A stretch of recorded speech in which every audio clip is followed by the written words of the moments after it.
Hello once again. Thanks for tuning in. You're listening to World Combat Sports. What's good? It's fight week, man.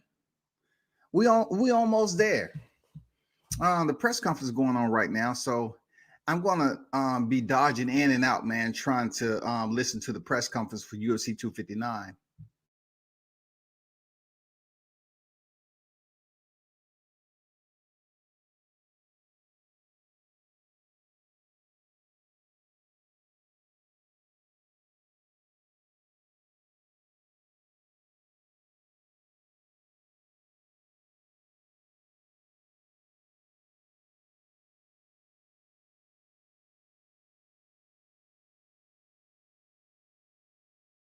Salute to everyone that's in the building, man. For those pulling up for World Combat Sports, you know what it is. As always, a big thank you, salute to all the supporters. It's a big weekend, big in a sense where you have an all women's PPV. The grand scale of things is that it's going up against a colossal giant in the UFC. I don't, to be honest with you, I really don't know why they would do this for the women's PPV.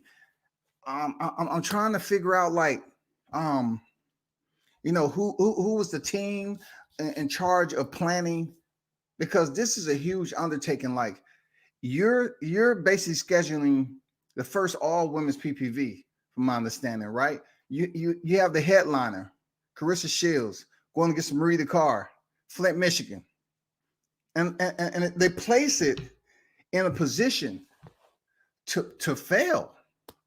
You know what I'm saying? But I'm not here to basically talk about the negativity of it all. It is history making. You know what I'm saying? Clarissa Shields basically said that she's going to give a knockout performance like Ann Wolf did to Vonda Ward. If that is indeed the case, people, if she's going to give it that Oscar Valdez, Miguel Berchelt, you know what I'm saying? If that is the case, then we're going to have a lot to talk about, you know what I'm saying, after the fight. Real talk.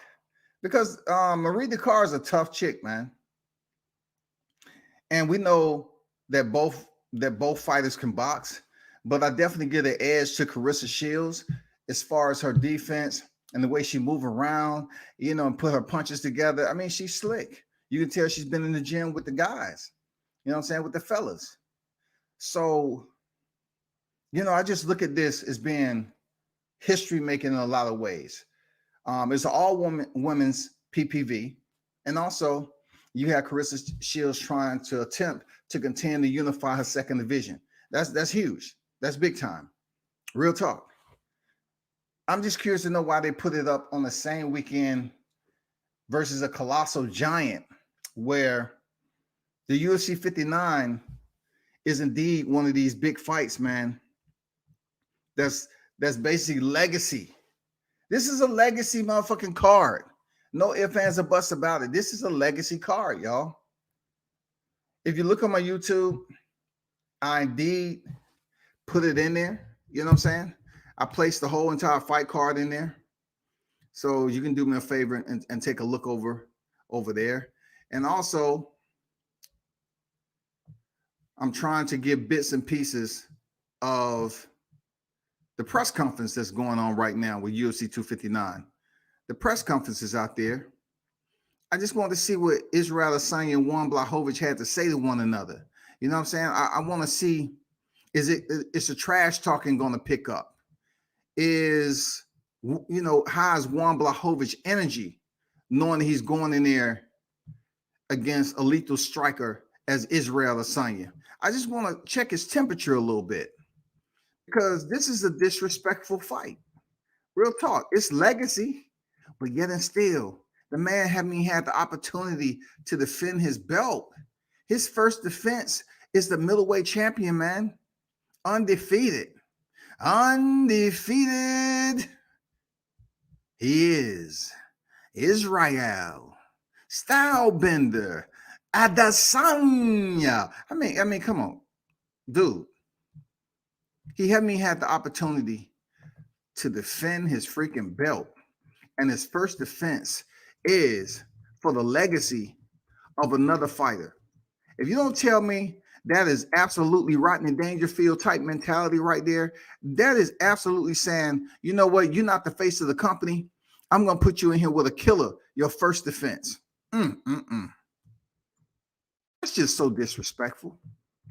But I don't think Dana White has ever cared about what was disrespectful when it come down to making the UFC money and also putting on big fights. That's fact. That's what it comes down to.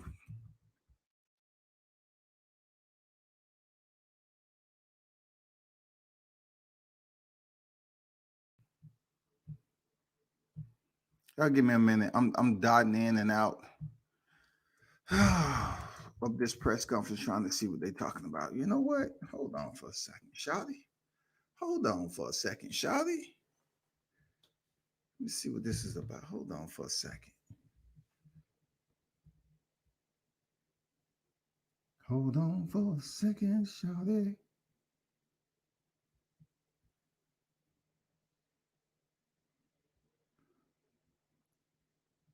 Y'all should be paying close attention. I know a lot of people don't want to, but I'm telling you, period. This is a history. This is a legacy defining fight.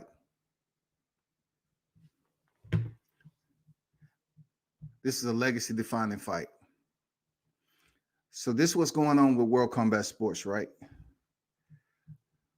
I'm listening to the press conference on my phone, and I'm actually talking with you all here online. You know what I'm saying? So if you have any comments for me, just drop them on the highway, the live chat highway. You know what I'm saying? Just drop them in the live chat highway, and we're gonna get to them.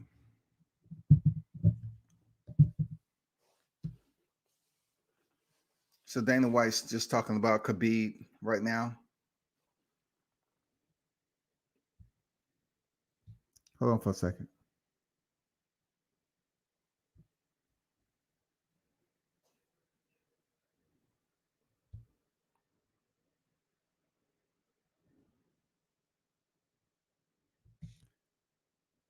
Like I said before,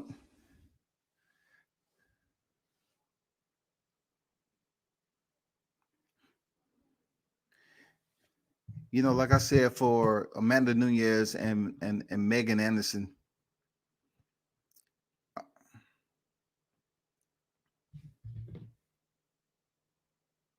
she's a big fighter, tall.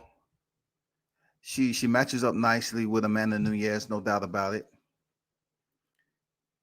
She lacks the speed in her striking, though, and her ground game is a step below what Amanda Nunes has approved in her BJJ. She's gonna have some problems, just for the fact that if she's not able to clinch and push Amanda up against the cage, she's gonna have some serious issues with sustaining punishment and potentially get the fight stopped. That is truly what it comes down to. If somehow, some way, if Megan Anderson isn't able to get in close to Amanda Nunes, because her punching, her boxing, her striking, her hands is not on the level of Amanda Nunes. And listen, to be honest, I don't think she's going to basically provide an issue when it comes to the kicks. Megan Anderson. I think Amanda Nunes can, but I don't think she's too much worried about the kicks of Megan Anderson.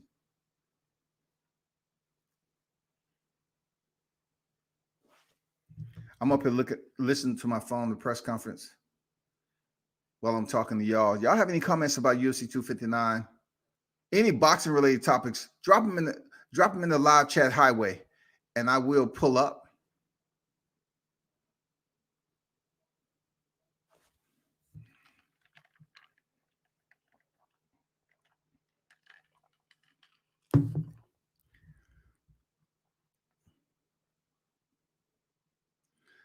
All this Russian media is here for the Drew Dober with Magomedov. I think, you know, they're basically packing in the Russian media to try to build up these Russian fighters. I get it. I mean, Russian fighters sell. Seriously. For a long time, people only knew Fedor Emelianenko, right?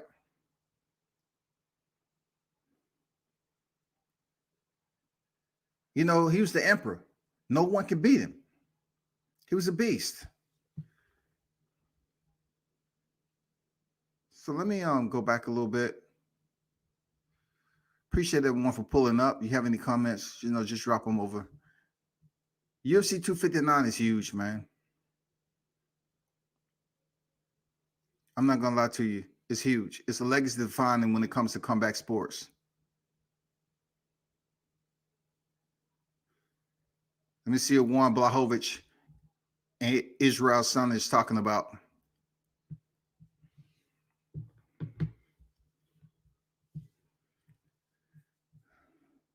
So I'm listening through my my earbuds. So check this out.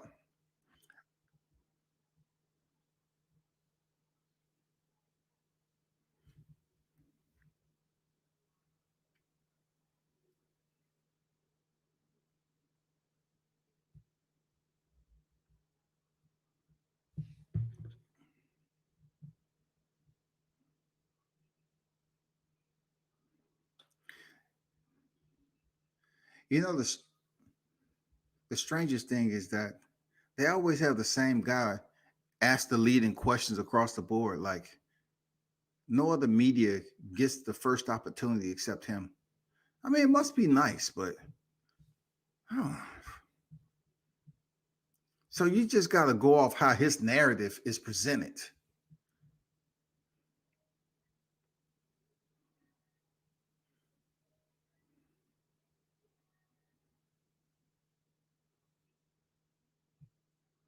He begins so high pitched. Well, will another middleweight title interest? Just ask the question.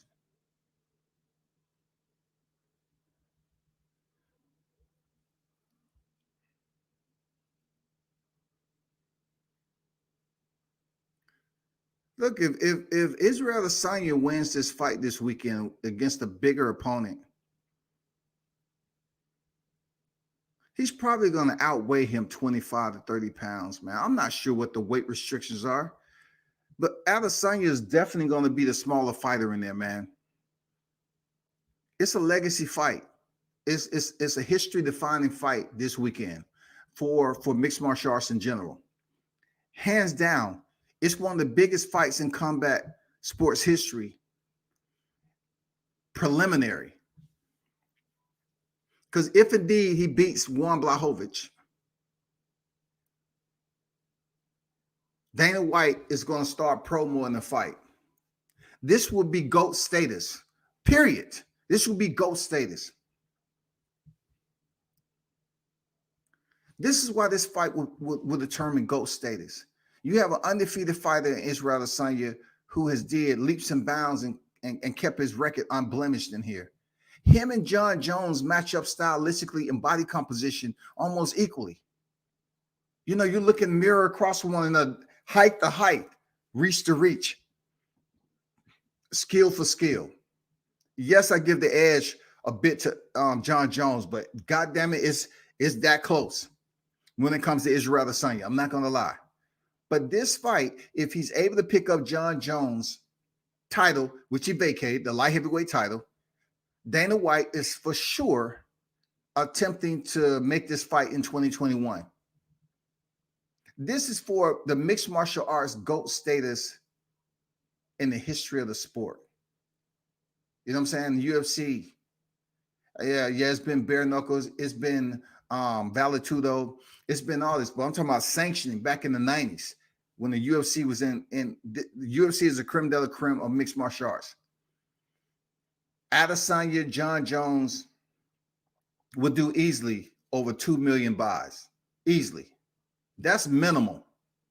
A million. I'm talking about over 2 million PPV buys. Easy. You have two black fighters Both of them are long-range strikers.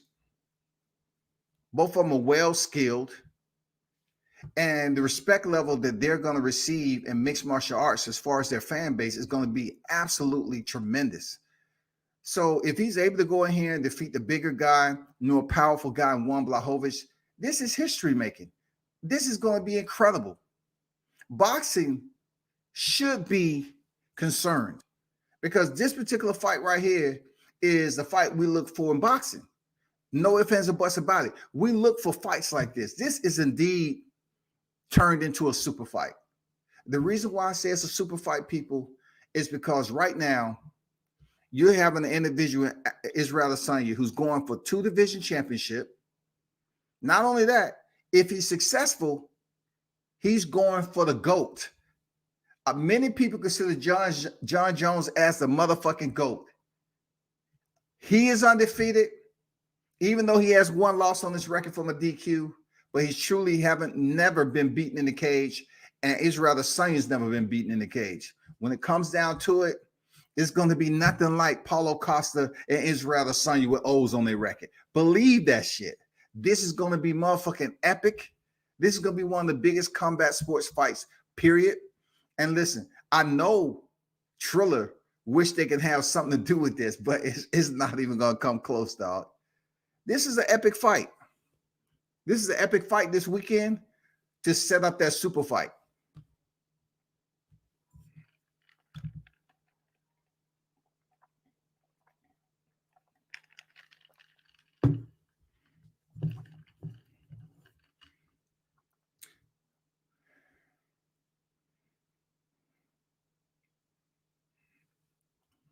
What's going on, Evis? Salute to you. King Mitch in the building. Come back. What's up? Salute, bro.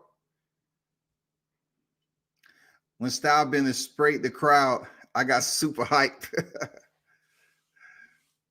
He said he pissed. He has his own style, man. He said he pissed all over the yard, pissed all over the cage. He's the new dog in the.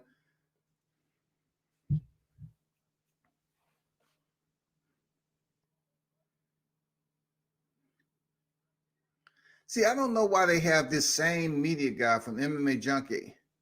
I'm not even going to say his name. I don't. But we have to go through his entire line of questioning. Everybody else have to sit there like stooges and not even ask a single question. The press conference is only so long, bro. This dude is the only single voice that can ask leading questions. So you got to listen to his mentality on what he sees the fight. It's not a mixture of rapid fire questions for these fighters who's only on the stage for a certain time, for a certain limited time.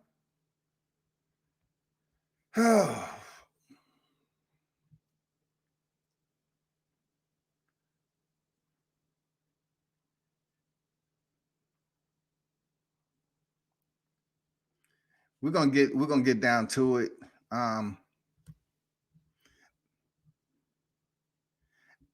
We're gonna talk about Aljamain Sterling, Petr Yan. That's a huge legacy fight, especially for Aljamain Sterling. He has to win this fight. It's time. He has to win this fight. What's good? Trick Nochi in the building. Salute. What is good?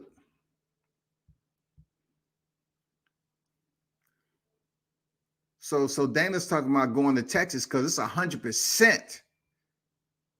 You know what I'm saying? See, that's what I like about Dana, man. Dana be making the motherfucking fights. He said, shit, you trying to tell me Texas has lifted everything? It's 100% back to normality?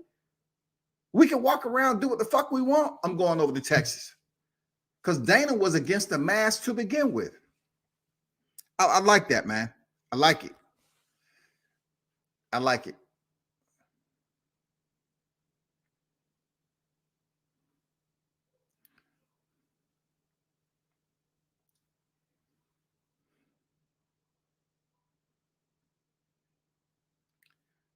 Amanda Nunes says, shit, the first punch she lands, she find her timing.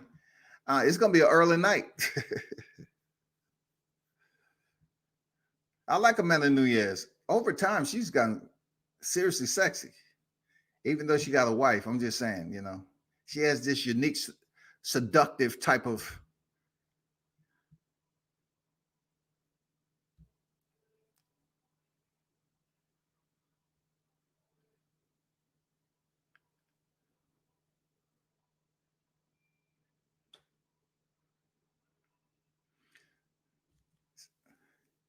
See, Megan's talking about she thinks she's the first true featherweight that Amanda's faced.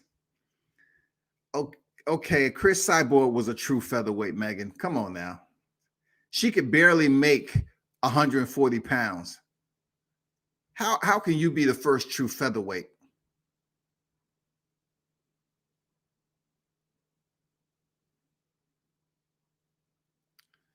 I don't see Megan Anderson fucking with Amanda Nunes, period. She's just too slow. She's a big girl. She's good for the sport. Real talk. She don't have enough in her all-around cachet. Like, she look good in practice. Are we talking about practice?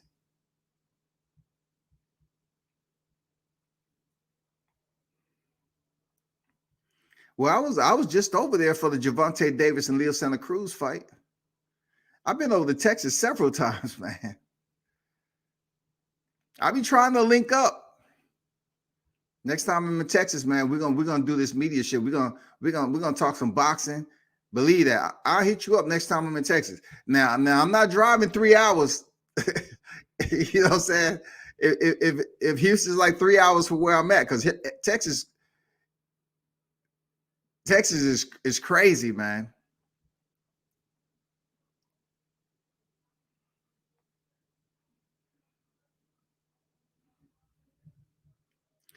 So Aljamain Sterling basically said if he gets Petr Yan back, like his previous opponent has been successful at, it's going to be a problem for Petr Yan. I believe him. You know, one of the strengths of Aljamain's game is his wrestling. And, you know, he's under the tutelage of Matt Serra. Other fighters that was under the tutelage of Matt Serra that had pretty good wrestling and BJJ was Chris Weidman. You know what I'm saying? You have to give him his love. So Aljamain getting knocked out by Marlon Moraes is long behind him. He's came back and defeated, you know, Pedro Munoz. I mean, Corey Sandhagen as of recent via submission. He sort of ragdoll Corey Sandhagen. It didn't even look like the Corey Sandhagen that they was boosting up this bandwagon like, oh man, Sandhagen's the next best. You know what I'm saying? And Aljamain Sterling went in there and put him in a body lock, took him down. Oh man, it was just like tripping and falling in the Everglades. And motherfucker, you find an anaconda over that motherfucker. You know what I'm saying? That shit was it was over, dog.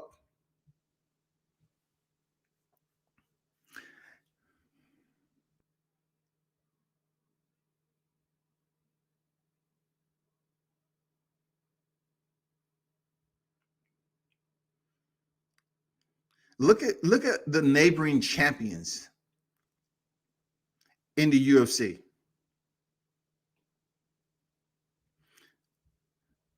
So they call them Petra. Everybody switches up the fucking name. Petri, Peter. His name is spelled P-E-T-R. Peter, Petri.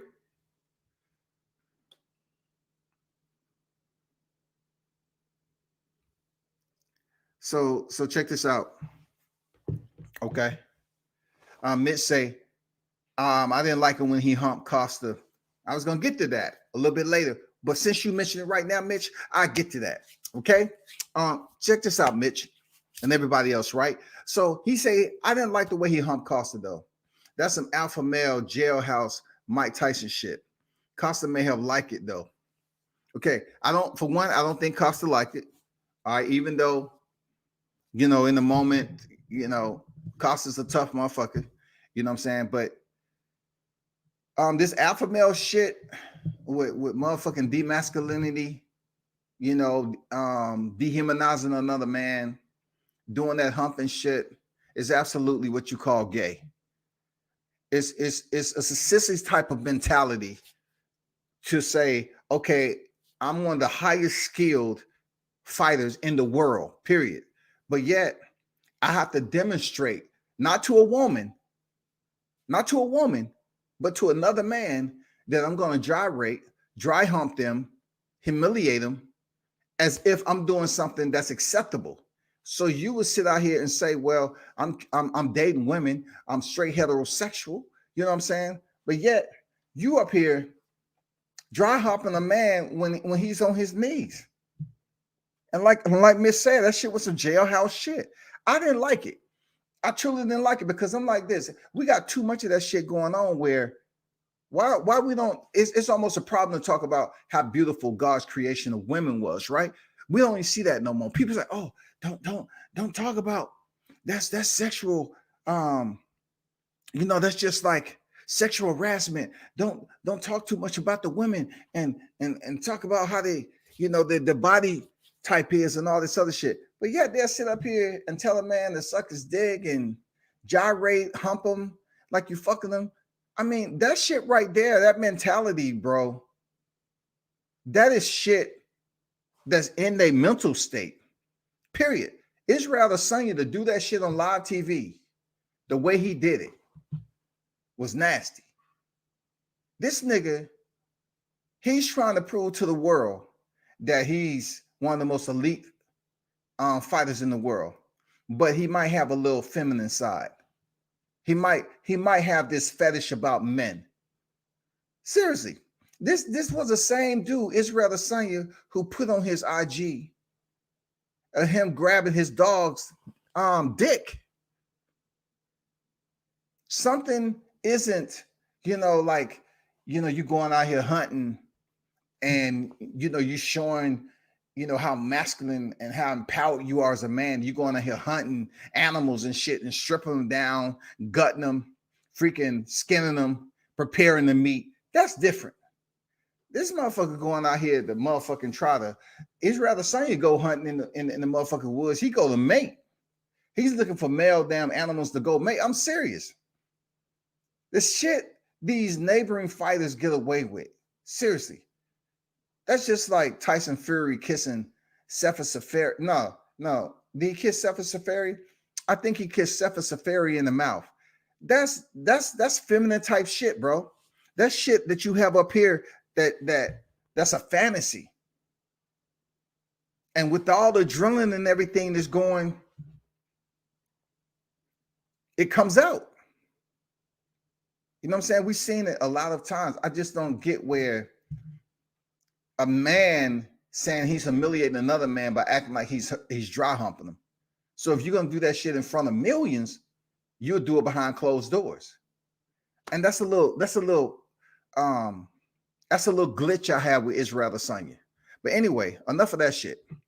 Mitch, bring that shit up. Trick Noty said Amanda can get it. Hey man, Amanda's seductive in her own way, man. I'm serious. She has her sexy side for real. She's Brazilian. She's a beautiful nightmare, and Megan Anderson is getting fucked up this weekend. Period. What I like most is that the press conferences are back, y'all. No more social distancing and all this other shit. The press conference is back in full effect. All the fighters are on stage together. I like it, man. I like that shit. It's back to normality, man, the normal setting that we used to. I like it. Big Dog in the building. What's good? Salute WCS. Salute to you, my brother. Yeah, Nunes is getting cuter. She is, man. It's just something that happened. I say the same thing about Uena J Chick. Man, I don't know if you've seen her pictures on IG, but she's looking good. I'm like, she's really starting to grow on me. At first, I was like, I have to be in the bar a little bit. Another shot, please. Now I'm like, okay, she's taking her little sexy pictures, and I'm saying to myself, yeah, she can get it. I don't know if y'all checked out Paige VanZant, but not to get off topic, but Paige VanZant just went in there and fought Britain Hart, and she lost. but she got close. She got paid close to $500,000, right? Man, her videos that she be putting out is on point.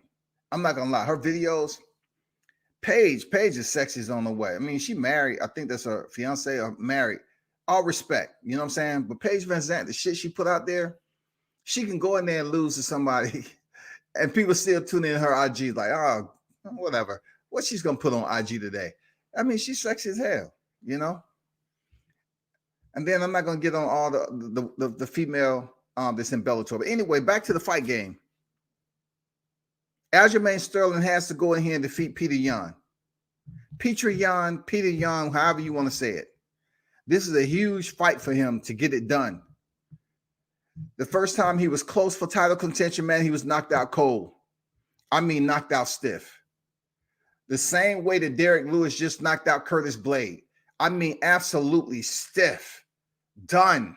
Over. It's a wrap. It's no referee, you know, motherfucking getting on their knees and doing the Jack Reese. One. Yeah, none of that shit. He was out. So now this fight is crucial for Aljamain Sterling because he is a sellable guy to the company. He has a damn good personality. He wears the chain. He's funk master. You know what I'm saying? He's legit. But these neighboring fighters right now, bro, they came out of no fucking where. Like when I say came out of nowhere, not so much to the MMA game because they've been there to the MMA game. I'm talking about as far as championships, y'all. You got Davison Figueiredo at 125-pound flyweight. You have Alexander Volkanovski at 145 pounds. Petr Yan, that Aljamain Sterling is fighting, he's at 135 pounds. You have Khabib Nurmagomedov at 155 pounds. These are all neighboring fighters. Check this out. This is how crazy the shift has happened. You know, no more Rashad Evans, you know, Jon Jones. They sort of was in the same weight class, light heavyweight. But I don't see the brothers. I know the brothers compete. It's a lot of them over at Bellator. But I'm talking about, look, Kamaru Usman. He's the champion. 170-pound welterweight. And then you have middleweight Israel Adesanya. That's two.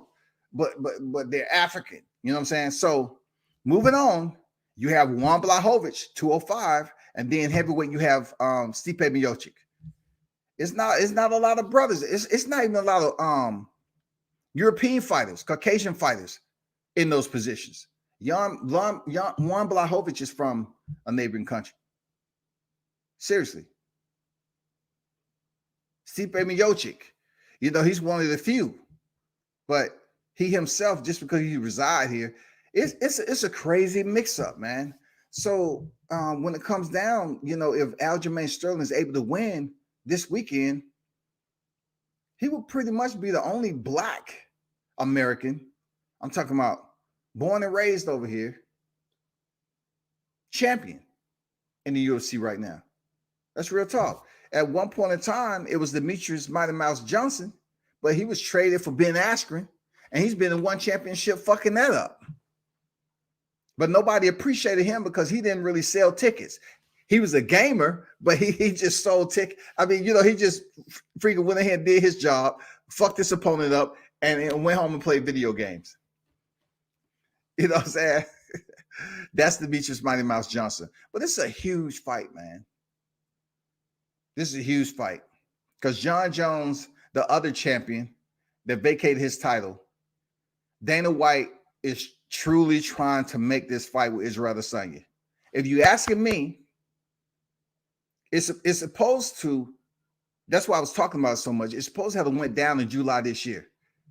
Dana White it was urgently trying to make this fight happen 2021 to keep the momentum going, to keep the UFC on top. Have a big card right now in March, and then in July have this. But guess what? Israel Adesanya done pushed the shit back. He say, I'll probably wait till December. You know why he's waiting till the December? Because he's not sure. Israel Adesanya is not sure that he can go in there and beat Jon Jones. He's not sure, man. Paulo Costa is a chump. I read an article where he said he drank too much wine the night before the fight versus Stylebender. Look, I never was a Paulo Costa fan. When he beat Yoel Romero, I was saying to myself, like, what the fuck is going on, Yoel? You can't beat this dude. This dude balloons up to heavyweight in between fights and then cut back down to middleweight. You can't fuck this dude up. So therefore, when he told me about the wine, when I heard about the wine shit, he drank too much wine because he couldn't go to sleep. Listen, I understand where he comes from. Seriously. I don't totally call him 100% chump in that. He just didn't have enough discipline because he's been cutting. He has a hard cut to drop that weight and make the scales, right? He's dry as fuck. Your body go through fucking changes where you may not be able to sleep while you dehydrated. Even when you start to rehydrate, your body's still reacclimating and you saying to yourself, oh my God, I can't sleep. So he drank that wine, right? The wine got in his bloodstream. It hit him different. He started feeling buzzed. He said to himself, shit, give me another glass. I feel good. And Paulo got there, his team is like, hey, you got a big fight tomorrow, man. Come on now. Come on. So he finished that second glass, put it down. Paulo Costa said, hey, can you go down there and get me some more towels? You know, because, you know what I'm saying? Just give me some more towels in case we got to, you know, shake out a little bit. Okay. So they probably had one team member in there, right? Boom. He went and get towels. Paulo Costa went and grabbed the ball and took it to the head. You know what I'm saying? It was a lack of discipline. And guess what? He got destroyed. He went out in the second fucking round, dog. It was all bad for Paulo Costa. And it's going to be a minute before he gets another title shot. Believe that. It'll be a minute before Dana White puts him back in for a rematch with Israel Adesanya middleweight. Guarantee it's going to be a minute. Because him hearing this news, Dana White's going to say, you know what, fuck you. The fight's on the 6th, right?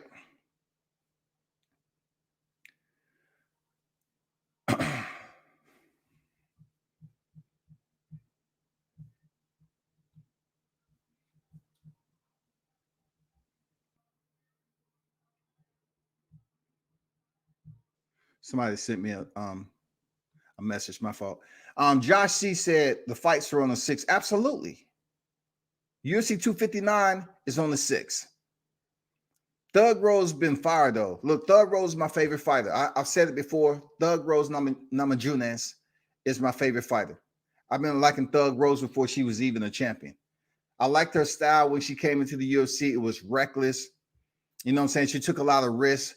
It was sporadic. It was it was unkept, so to speak. Like she really didn't have no sound plan to attack her opponent. She would do flying kicks. She would just go in there and just let it all hang out, and it worked out to her detriment. She lost some fights, and she had to tighten up. And plus, she has situations that's going on in her personal life, mental illness, and stuff like that, right? I liked her. I mean, if you look at my past lives, I liked Thug Rose before she went in there and beat Joanna Jędrzejczyk. I was saying she was going to beat Joanna right now because she has tightened up her discipline and she's a threat on the ground. She's a threat. I thought her boxing was better than Joanna Jędrzejczyk, who tends to stay at distance and give you the punch kick.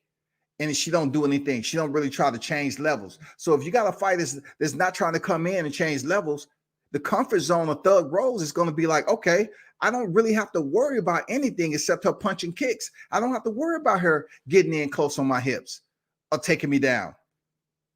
But Joanna Jędrzejczyk had to worry about that from Rose because her jiu-jitsu game is respected. So, you know, when she went in there and did what she was able to do, man, knocked her out in the first round, I was like, yep. And the tag along to caveat to the shit is that Joanna was very personal. You know, she talked mad shit. And she got real personal with Rose Namajunas, real personal, and that probably drove Namajunas to go in there and perform the way she did, and she closed her out in 1 round. They also had immediate rematch. Dana White said, "Okay, let's have a rematch." People's like, "Can she do it a second time?" And she went in there and went the distance. Young J Chick, she fought a different fight. Still, she was getting outworked. And then in the 5th round, Rose Namajunas went in for a takedown and was successful. That sealed the envelope, shipped the check out. It's done. And young J Chick hasn't freaking won a big fight again. Seriously. Like she went in there. She haven't been the same fighter since, man. SB90 in the building. What's going on? WCS, what's good with you, bro? You think Megan has a chance versus Nunes? Absolutely not. I believe she has a chance with stepping into the cage. I believe she has a chance to hear the referee's instructions. And that's about it. Do she have a chance to make it out of the first round? I really don't know. She's a big girl. But if Amanda Nunes gets her timing down in the first round and land her punches, just like she did Chris Cyborg, it's going to be an early night. It's going to be vicious. It's going to be a brutal beatdown, and the fight's going to be over. That fight right there, it has a lot of potential to it. You have the Amanda Nunes and Megan Anderson. But Megan Anderson is slow. You know what I'm saying? She's a big girl, and she will probably whoop a lot of chicks' ass, but she's slow when it comes to Nunes. I think Nunes knocks her out in the first or second round. Seriously. Nunes is that chick. Real talk. I give her some chance. I don't give her shit, Mitch. I don't give her one iota to win that fight at all. It's not going to be a shocker. It's not going to be now Amanda Nunes has a kid and she's going to come in there and she's going to look all different and she's not going to be herself. Amanda Nunes is that chick. She's a 135-pound bantamweight champion, 145-pound featherweight champion. She is the baddest woman in the game right now, period. In the UFC, she's the baddest one. Outside of my girl, Valentina Shevchenko, the Bullet, who currently holds the 125-pound title. She beat Valentino twice, y'all. Twice. She beat Holly Holm. She beat Ronda Rousey. Man, her resume is to be respected. You know what I'm saying? She's a bad chick, man. You know? But I'm really looking forward to Sterling, Yan, and Blachowicz, Adesanya. That's going to be the motherfucking fights. I'm looking forward to Dominick Cruz even. Drew Dober. I like Dominick Cruz, man. I like his breakdown and analysis on the fight. I like the fact that his footwork is something that he developed being a short fighter to make it difficult and use his movement to get his punches and kicks out. He created that about himself. And it comes a time where you find out you're injury prone. Dominick Cruz has been out the sport for quite some time in long hiatuses because of his knees, his feet, and his knees. Real talk. And what Cody Garbrandt was able to do to him, I was going for Cody that night. I ain't gonna lie. I like Cody No Love Garbrandt. You know what I'm saying? Man, he was in that dance. He was making freaking Dominick Cruz look crazy. And when he picked up his title. But anyway, Cody is not on the scene right now. I am looking forward to that fight. Drew Dober and Dominick Cruz.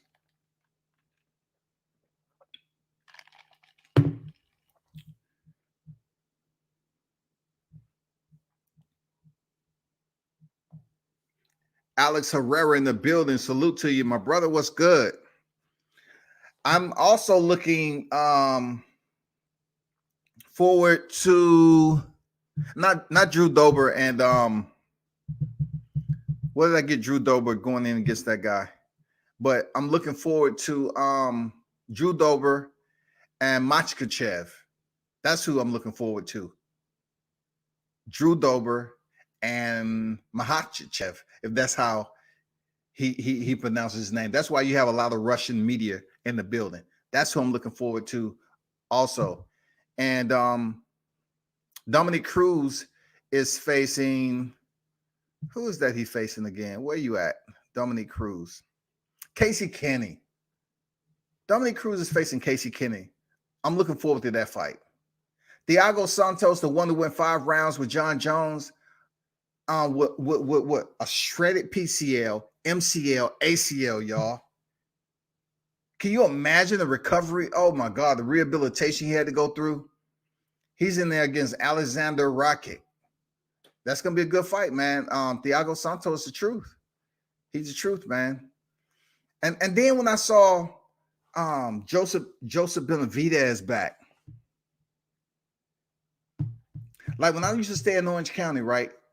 I used to see Joseph Benavidez, like Uriah Faber and his team. They'll come down to the OC, as they call it, to the beach and shit on certain days. It'll be packed out there. I mean, you're talking about, you can see UFC fighters, you can see boxers, man. You can see people at the beach, the restaurants, the whole scene. Look, it takes a motherfucking paycheck, a Brinks truck, income to live over there in the OC. But I lived in officers' housing over there in the OC.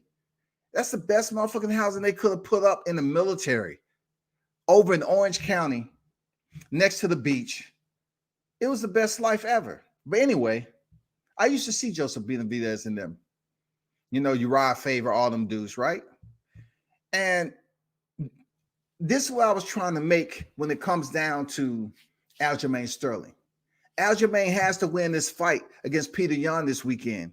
Else he may become a Joseph Benavidez. He might become a Nate and Nick Diaz, a Jorge Masvidal, Cowboy Cerrone. All these fighters who are considered elite, but they can't pick up a strap, man. So therefore, I'm looking at this Joseph Benavidez fight, right? After he was knocked out a second time by Deiveson Figueiredo, who's the current flyweight champion. Oh man, I was rooting for Joseph Benavidez, man. His wife is Megan O'Leary. She's one of the commentators for the UFC. Joseph Benavidez, you're talking about a guy who's been in there with Demetrius Johnson.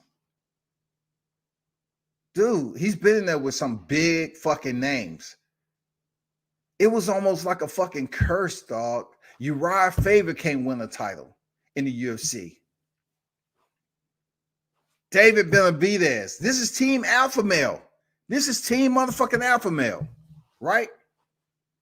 We didn't know who else outside of TJ Dillashaw who basically, you know, abandoned the motherfucking team, betrayal, and went up there with his coach, Dwayne Bang Ludwig, and Team Elevation, I believe, and they went training up there. So really, they was looking for a fighter to come out of there. Dominick Cruz was going through the motherfucking camp. He said, man, you know, I beat whoever you put in there at the 135-pound division. It don't matter to me. And when it came down to Cody No Love Garbrandt, he was the one who solidified stopping the Dominick Cruz annihilation of Team Alpha Male. He defeated Dominick Cruz for the championship. And if you watch that fight, him and Uriah Faber was in the back, and Uriah was actually shedding tears because Uriah has had like six opportunities, y'all, to win a UFC championship. Dana gave Uriah Faber so many opportunities to win a championship, he couldn't get it done. It's a sad thing. David Benavidez is the same way. He's had multiple opportunities to freaking get the championship, and he just gets knocked out. I mean, Deiveson Figueiredo at 125, he just gets stopped. And he was saying to himself, like, I don't know what to do. I'm not going to get another title shot. So to see him on this card, I was like, oh, wow. Dana's putting him back on the card. That's what I like about mixed martial arts, especially the UFC. You might see a fighter get knocked out this week, but you might see him back on the card 3 or 4 weeks later. And it'd be a televised motherfucking card too, you know? Crazy. Alex say, facts, salute to Combat Sports. What's good? Nunez ready. I thought Joanna beat Zhang. Mitch. Mitch, it's a lot you know about boxing, but you absolutely wrong on that one. Best female fight I ever seen. You absolutely wrong. I seriously thought that Zhang landed the more effective punches. It was an all-out stand-up war. I didn't think Joanna won. If you're looking at, this is when it gets technical, very technical and picky about who landed the hardest shots, who landed the most effective shots, the scoring blows, and everything else. That's when it becomes a situation. You know what I'm saying? So I agree with you, Mitch. When you talk about the fight of the year, absolutely. Joanna Jędrzejczyk, Wally Zhang Wally, however you want to say it. That was one of the best female fights I've ever seen, period, in mixed martial arts. Period. I mean, Joanna head looked like it was motherfucking transformed. It gave you a little bit of Hasim Rahman.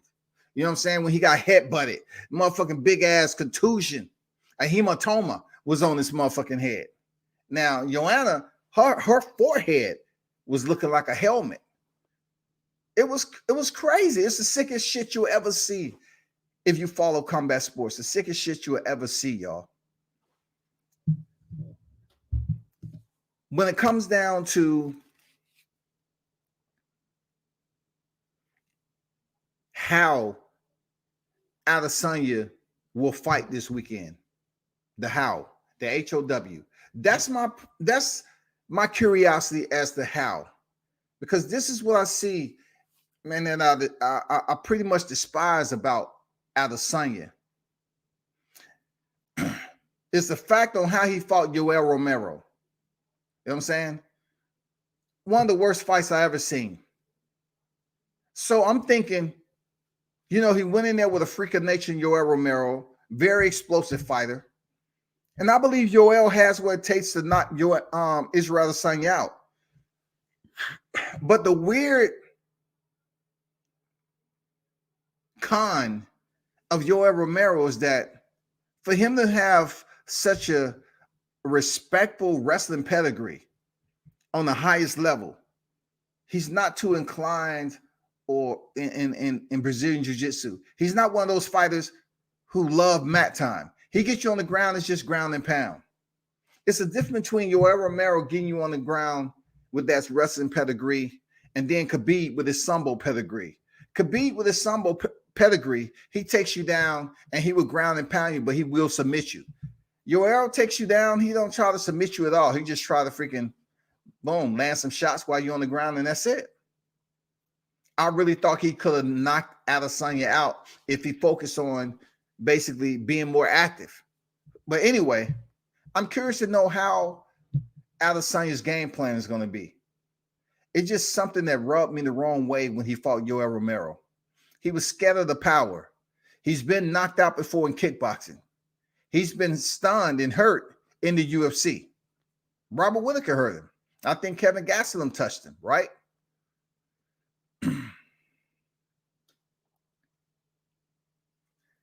If I had to make an assumption, a big ass assumption on Israel Adesanya heading into this fight, I would say he plays it safe the first half of the fight. He's going to stay on the outside. He's going to wait the one tire down chasing him. Seriously. I seriously think he's going to just try to have one, be the aggressor.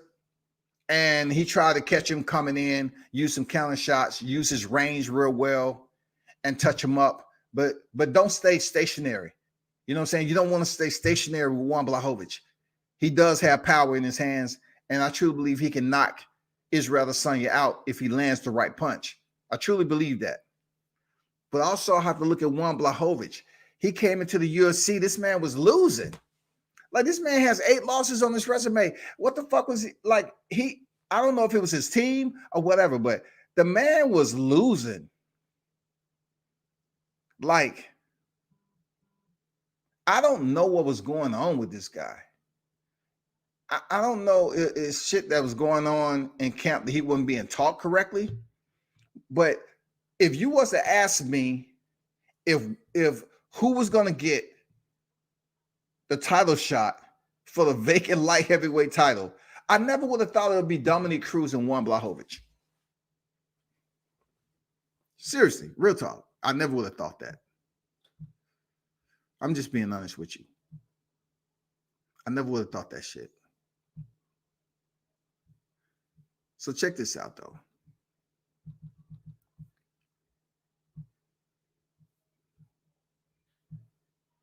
So Juan Blachowicz is 27-8, right?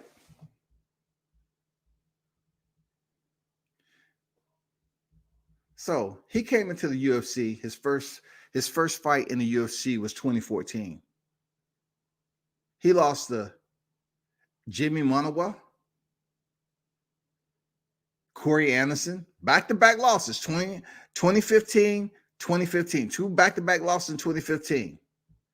Then he goes up, he fight Alexander Gustafsson. He loses UD. That's the fight he should have won. That would have put him on track to get an earlier title shot, right? That was in 2016. He lost. Then there's another back-to-back. Patrick Cummins, of all people. He lost a decision to Patrick Cummins, who's strictly a wrestler. I mean, he can punch, but he's majority a wrestler. So he goes on a winning streak. From 2017, April 2017, he wins against Devin Clark, Jared Cannonier. He fights Jimmy Manawa again, who he lost to earlier. He avenges him in the rematch via UD. This is in 2018. He gets that win. Then in 2018, September, Nikolai Krylov, he gets the win. And then he loses to Thiago Santos. All the big names that you need to get that title shot. Thiago Santos, boom. He loses the punches in round 3 in 2019. I'm surprised he's still in the UFC, y'all. Look the run he goes on from 2018, 2019. July 2019, right? He gets a win over Luke Rockhold after losing to Thiago Santos. He wins over Ronaldo Souza, y'all. He knocks out Corey Anderson. Ultimately, he ended Corey Anderson's UFC reign. Corey Anderson was let go after that Juan Blachowicz loss. So he knocks out Corey Anderson in round 1, y'all. He goes in there and fight Dominick Reyes, who, in my opinion, has had the best performance against Jon Jones in a long time. He goes in there for the vacant title, and he stops Dominick Reyes in round 2. He stops him. Now, we're talking about the same Reyes who I gave 3 rounds to 2. The same Reyes who was being first with the low calf kicks and the punches. I was like, this dude is on point. His timing, he's the next. Dominick Reyes is the next. They put him in there on short notice. And I remember him doing an interview. He felt some type of way about it. They say, yeah, I'm fighting Dominick Reyes said, I'm fighting Juan Blachowicz. That's the word I'm getting, right? He went in there and gets stopped in the second round.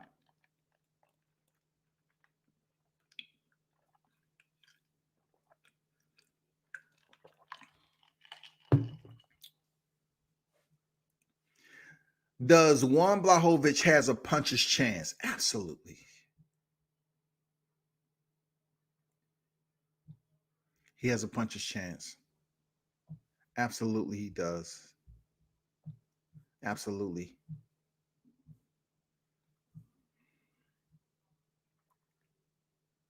Absolutely.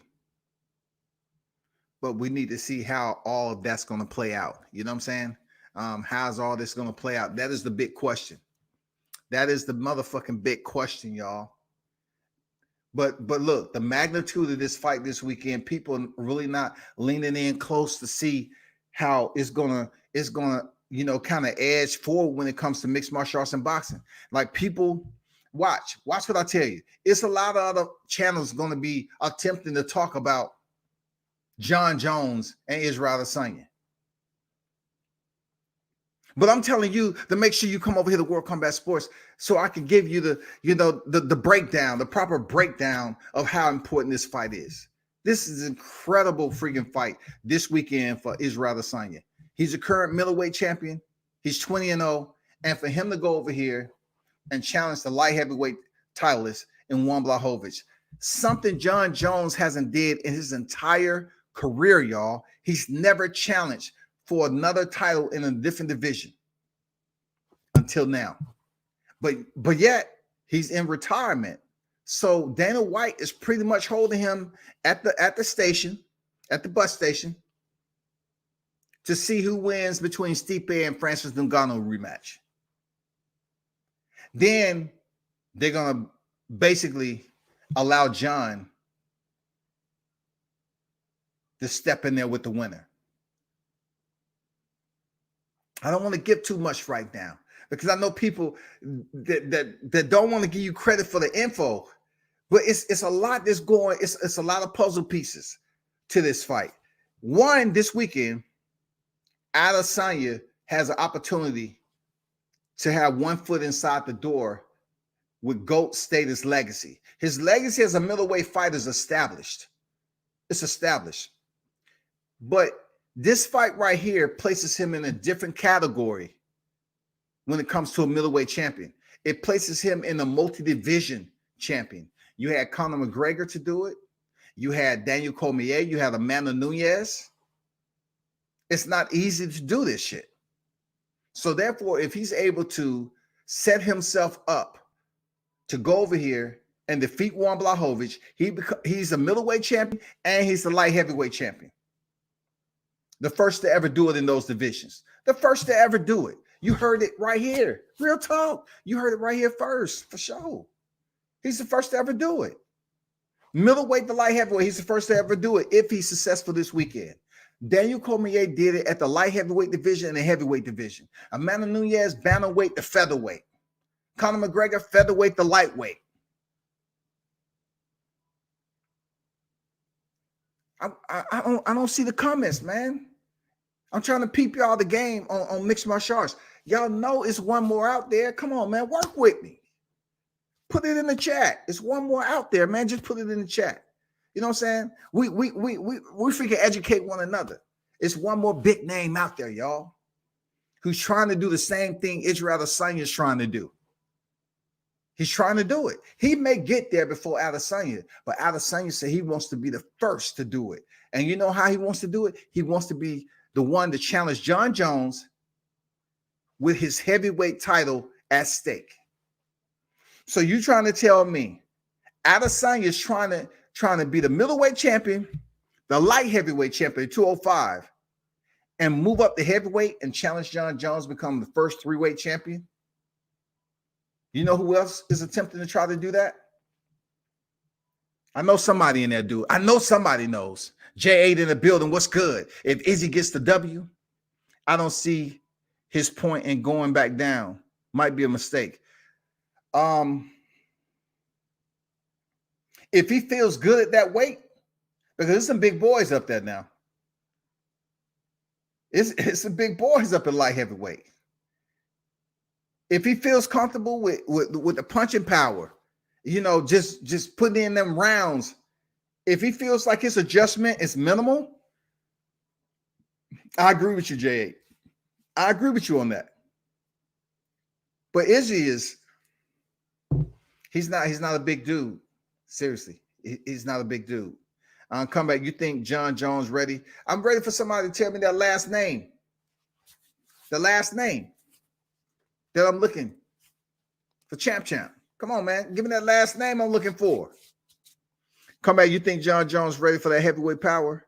He never been hit by Francis or Stipe type power. Yeah, he ready, man. He's one of the GOATs, man. Right now, he has never been defeated. He's going to have to fight smart. We'll find out if Jon Jones ready. We'll find out. We'll find out. Because look, they said the same thing about Stipe Miocic. Is you ready for Francis Ngannou's power? What happened? What happened? He didn't even come close to knocking Stipe out. You know what I'm saying? I'm like, when you put all that power, like you just sit down on the punches and you commit 185%, you commit, boom, and you miss. That takes a lot of energy out of you. Stipe defensively was smart, clever, And he was able to elude a lot of punishment in that fight with Francis Ngannou. So when it comes down to it, is Jon Jones capable of being as smart as Stipe Miocic defensively? Yeah. Does Jon Jones have more striking techniques to execute in his arsenal? Absolutely. But when you move up to heavyweight and you run into the bigger guys, even Stipe Miocic is winning there and defeated Daniel Cormier the same amount of times Jon Jones did. Jon Jones finished DC in the lighter weight class, but Stipe did it too. That is going to be something Jon Jones will definitely have to worry about. The hands of Stipe Miocic. He's going to have to worry about the boxing of Stipe Miocic. Real talk. He's going to have to worry about that shit. Seriously. So, since nobody put it in there, Henry Cejudo.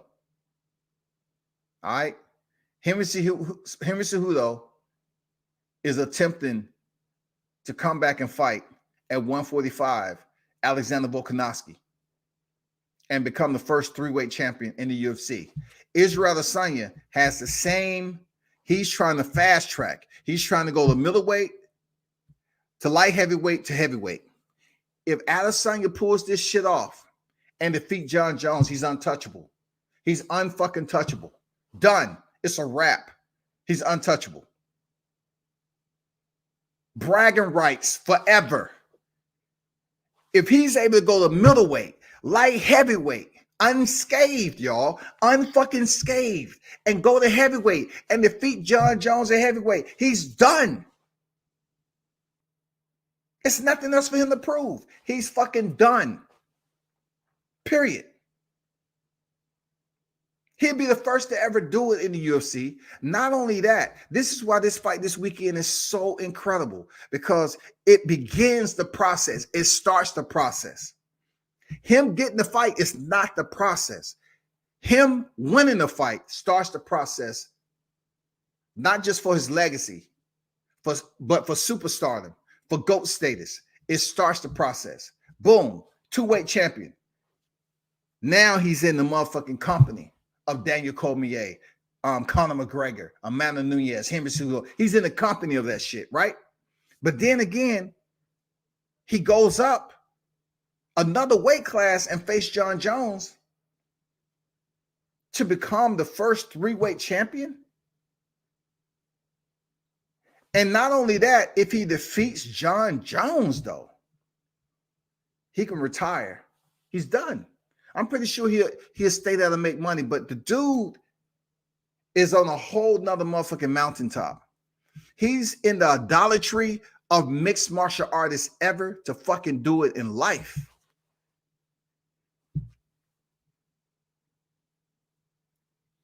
Yeah, Cejudo is semi-retired, just like Jon Jones. They're just trying to wait till the right time to bring him back. I told you.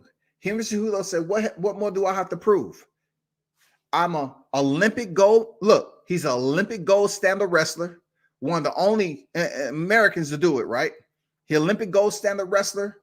He was a former flyweight 125-pound champion, a former bantamweight 135-pound champion. He wants to come back to the 145 pounds and face Alexander Volkanovski. He wants Alexander Volkanovski to bend the knee. This is a dude who at one point in time I put in the same position as Joseph Benavidez. He went in there and lost to freaking Demetrius Johnson. You know what I'm saying? I thought he was good enough to be second. Demetrius Johnson was just that good. And then he ended up coming back close to 2 years and getting a rematch with Demetrius Johnson and defeats him. So if I'm not mistaken, I was telling people a while back about this. The only person to defeat Demetrius Johnson, I was telling this dude, I was like, it wasn't at flyweight. I said he started the flyweight division. He didn't lose until Henry Cejudo beat him. Demetrius Johnson is a GOAT. But people didn't show that 125-pound love because it's 125 pounds. But what Israel Adesanya is about to do is incredible. That's if he's able to pull it off. Because I still give the edge to Jon Jones to go in here and defeat Israel Adesanya. I do. That little gyrating shit with him with Paulo Costa, that's some bitch. That's some bitch, man. Like to do that shit on TV. Fuck another dude in the ass. That's shit that Adesanya, Joshua Greer told me on live. And it's not that I never heard it before, but I'm just referencing his name, man. Shout out to Joshua Greer, don't blink, right? He said, you got a little bitch in you. I'm gonna find out. He right. I look at that shit. I look at that shit, right? That Adesanya did. It just seems like you have that, you know what I'm saying? That right there, you have that bitch in you to do that shit to another man. I don't agree with that, because if you love and you're about women and you're heterosexual, you know what I'm saying? Why would you go in front of millions and look suspect? What's the point of you doing that to Paulo Costa? Like, when he did that, I'm looking at myself like, nigga, what the fuck are you doing, nigga? Like, so are you a sissy or what the fuck are you doing? You know what I'm saying? It's just something about that, right? So I'm looking at Jon Jones, how he was the alpha to Daniel Cormier, right? And I look how Jon Jones just basically put a crease in Daniel Cormier's career that he can never iron out. Never. DC can never iron out that crease. He even made a statement recently that when he was knocked out by Jon Jones, it never leaves you. It makes you hesitant to pull the trigger. I know that because they was talking about this is going to be one of the biggest rivalry in the UFC, right? And Jon Jones beat him 2 times. So DC was emotional, and he had just been stopped. He was still a little woozy, weary, delirious, right? And Joe Rogan went up there and interviewed him, and he said, "I guess it's not a trilogy when you lost twice." He was hurt. You know what I'm saying? DC was fucking hurt. He said, "Damn, this dude has fucked me up twice, man. What am I to do? What am I to fucking do?" Does Israel Adesanya beat Daniel Cormier? Not in my book. Not in my book. Put DC in there to challenge Adesanya for that light heavyweight title. Ain't no way. I think DC, if he was a little younger and he didn't have such a problem with making 205, he will fuck Adesanya up, period. But then again, you look at the way Jon Jones has finished DC and how DC is enamored with his motherfucking hands. Even though he has crazy wrestling, he want to knock a motherfucker out. He became a freaking a stalker with his motherfucking fist when he has wrestling, y'all. And that played out to his detriment, for sure. So when I look at Jon Jones and Adesanya, very equally mirrored in their body structure, their physique, their range, their height, their fighting styles. It makes for one of the biggest fights ever in mixed martial arts. And it does a minimum of 2.5 PPV views. A minimum. You might even, look, this fight has the potential. This fight right here has the potential. I got to be careful with saying that shit. I got to be careful. Because people be like, what are you talking about? None of them have the status of Floyd Mayweather. It has the potential to do 4.5. It does. It has the potential to do 4.5 PPV buys. It has the potential, dog. It has the potential to be right up there in the top 5 of biggest boxing bouts ever. This mixed martial arts bout has the potential to go up, and because you're gonna have boxing fans and you have mixed martial arts fans combining together to see this epic super fight. You're gonna have celebrities tuning in this super fight because it's 2 black fighters. First and foremost, it's 2 black fighters that look the same when it comes to their body structure. You know what I'm saying? They physique. And no one has never beaten them in the ring. So, of course, it's going to come down to the celebrities piling in. Dana White is probably going to have this PPV around, it's going to be $80-something. It's going to be about $80-something. You know, Floyd Mayweather's was a bill. I think this super fight, if it happens, I think it's going to be 80-something, maybe $89.99, something like that. Or $95.99. It's going to be up there. And people are going to pay to see it because it's history. People are going to try to go to that fight. By the time this fight happens, it might be in Texas. It's going to be full live gate, and it's going to be a packed motherfucking house. And Dana White already said he wants to sell that shit out.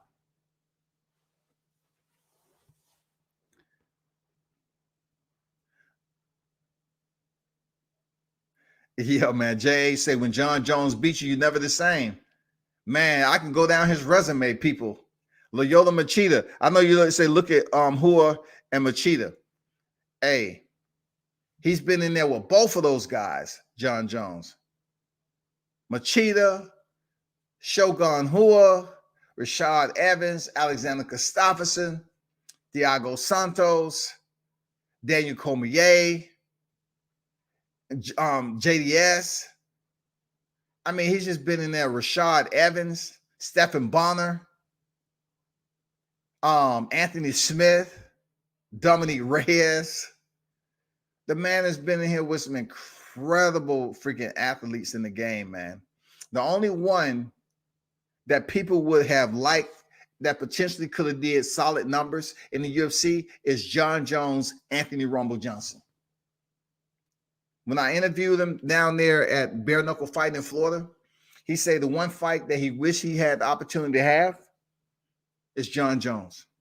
And for a moment, I thought he was coming back to the UFC, but he's over there in the heavyweight tournament in Bellator. I guess they pay him more money. You know what I'm saying? But I want to ask y'all opinion on something. I want to ask y'all opinion on something.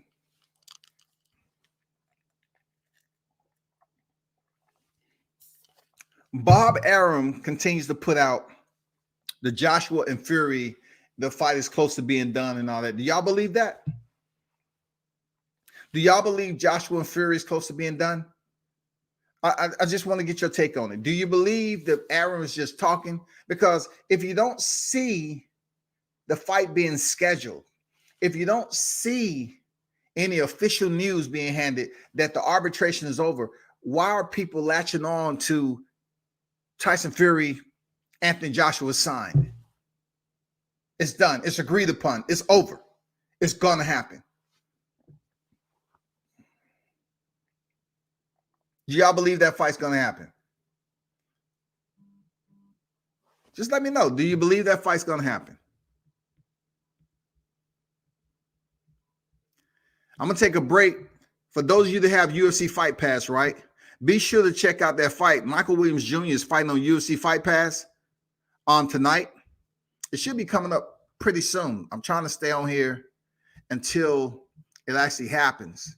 But he's fighting on UFC Fight Pass. He's the first fight, y'all. The first televised fight. So I'm trying to stay on here and see his fight. And, you know, so I can check this out. But do you think, Alex said, no, Bob is just talking. Bob is intent on trying to sell this fight, man. Real talk, y'all. He's intent in trying to sell this fight. Real talk. I'm trying to Give me a minute. I'm trying to log in the UFC Fight Pass.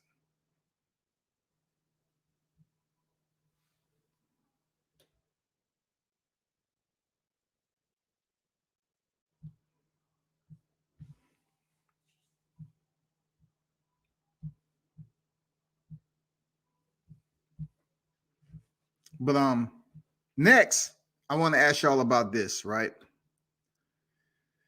Do y'all believe Vasyl Lomachenko and Devin Haney is going to fight? I want your honest opinion. And if you believe they're going to fight, right? How do you, I mean, is it, we know it's a good opponent. All right. We know it's a good opponent.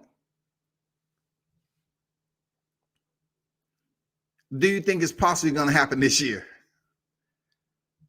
I'm just being honest. Do you believe it's something that's genuinely, organically going to happen? Talk to me. Let me know. I need to know this. I need to know what you're thinking. Do you think it's going to happen? What do you feel about Gervonta Davis fighting Mario Barrios? I like the fight. I knew some shit about this a ways back. People may not have caught it when I was at the fight. I knew they was zooming on Mario Barrios when he fought Ryan Call. Yes. How do you see that fight? Tank Davis moving up to 140 now. You know, a lot of boxing fans didn't want to provide him credit because he went down to a lower weight class and fought Leo Santa Cruz. But now he's trying to pick up another regular title at 140. What's y'all take on that, man? Talk to me. Talk to me now. I need to hear your input from the geniuses. I know I got some intelligent boxing genius in the live chat, man. Talk to me. On the two I just mentioned, Gervonta Davis, Mario Barrios, and Devin Haney and Vasyl Lomachenko. What do y'all think about those two matchups right there?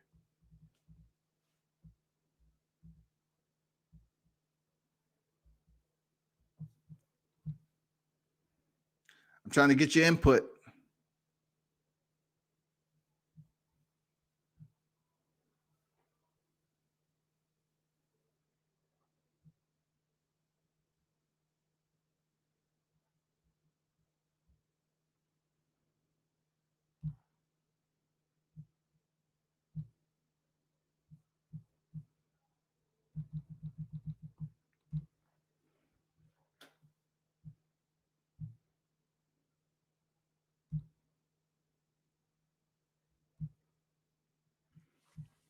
Hold on for a second, man. I'm trying to.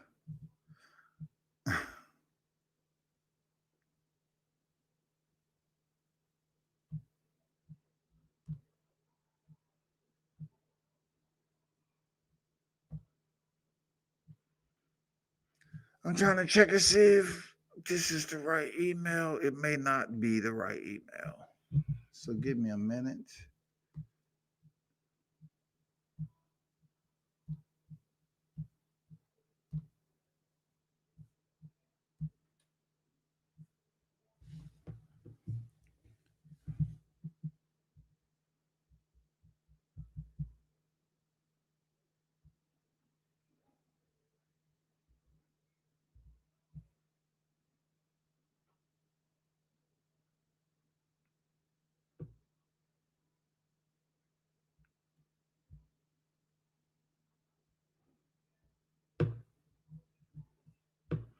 Okay, hold on for y'all have to reset this shit right quick. Just bear with me.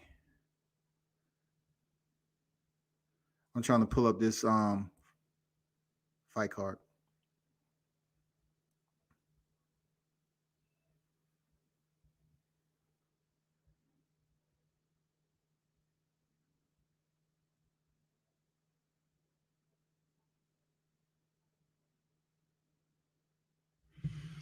Okay. Hold on for a second.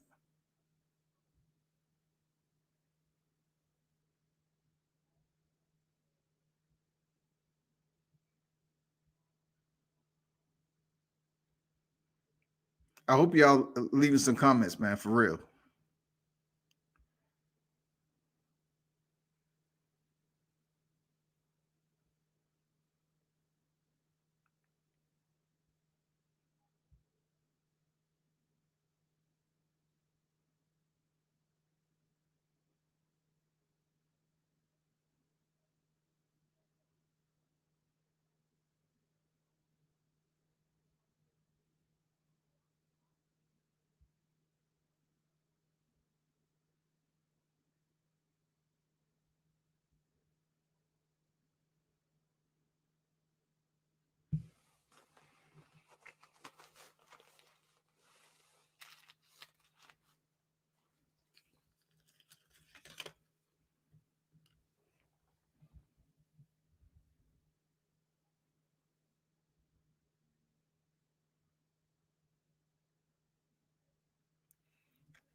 Just bear with me, y'all. I got to pull this up.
Hold on for a second, y'all.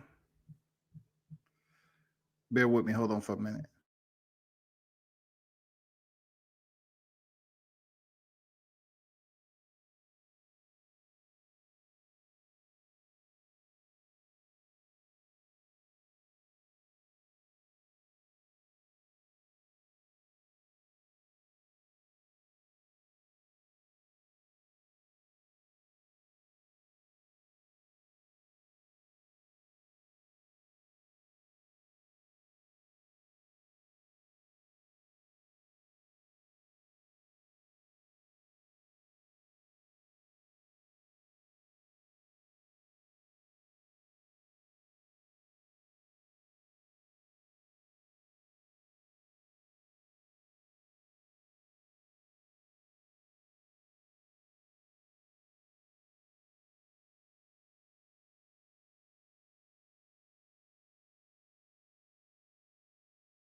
Okay, bear with me. I am trying to locate.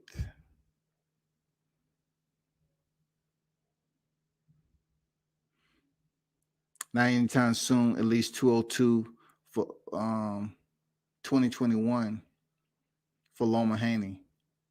Hell no to Loma and Haney. Yeah, what happened, but not next. I like Tank Barrios' fight. That's a tough fight for Tank. Debut at 140. Man, I like that fight, man. People need to show us some love. For real. People need to show us some love, man.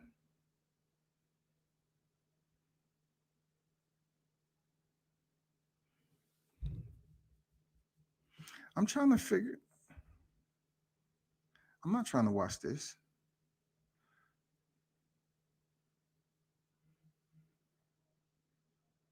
Hold on for a second.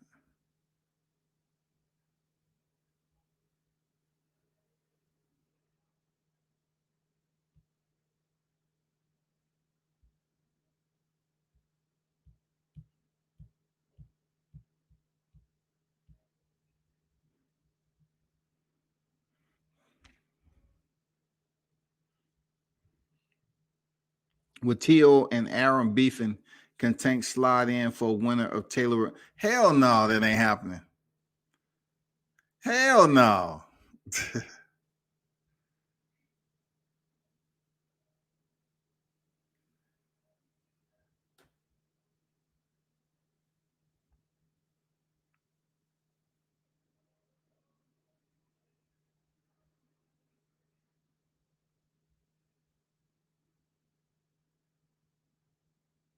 That ain't happening.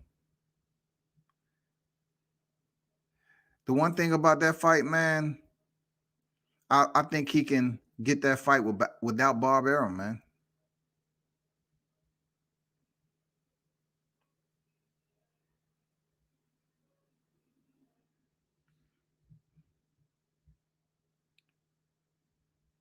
Hold on for a second.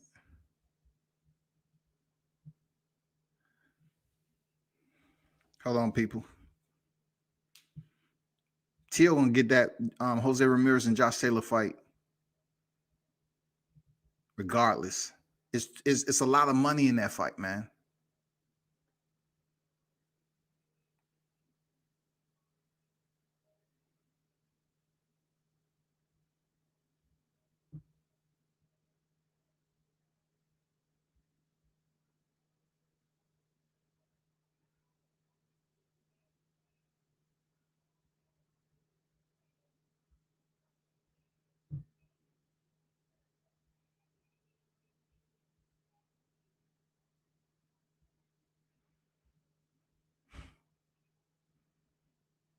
Man, why this shit is just, why everything have to be so damn difficult at the wrong time? Okay. No, hell no. I want this right here. Okay, there we go.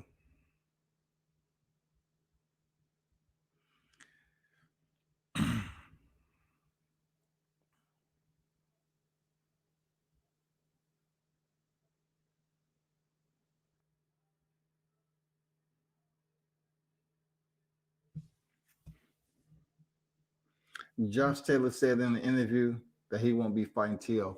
Y'all know he was talking shit back and forth, but for Josh Taylor, it's a lot of money in him fighting Teofimo Lopez. He may say that he's going to shut Teofimo up. Yeah, he's supposed to build a fight. At the end of the day, look at what Tio's doing. He's doing something that Josh Taylor isn't doing. You know what I'm saying? He's doing something Josh Taylor. Their experience in boxing is pretty similar. You know what I'm saying? He's coming off that damn, early stoppage of Kong Sung. I mean, he needs a Teofimo. So basically, let's just say, for instance, we can't really predict Jose Ramirez and Josh Taylor.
He faced more lightweight contenders right now as we speak. You know, I appreciate that, Jay. Just think about it this way. If Gervonta Davis returned to a division and he was able to go in there and defeat, absolutely shut his lights out, 4-division champion Leo Santa Cruz. He only fought Yorkis Gamboa at 135, but Teofimo Lopez has fought Plenty of people at 135. So for him to move up to 140, he's going to be ready because he's already a big lightweight. He knows what that is. He knows how consistent that weight feels. Gervonta doesn't. Gervonta fought Yorkis Gamboa, who was coming off a knockout of Roman Martinez, and he steps up to 135 and gets stopped in the 12th round by Gervonta. So hell yeah, T.O.'s ready for 140. Absolutely. Yes, absolutely he's ready. I just can't. I hope it happens. I hope it's not like Josh Taylor's being a little butthurt about Teofimo Lopez talking shit. I really hope they get this fight. I really want to see if Teofimo Lopez is able to go up to 140 and set history again, dog. I'm wondering if Teofimo Lopez can make history again. AGAI November. Again. I want to see, can he do it? I know he can.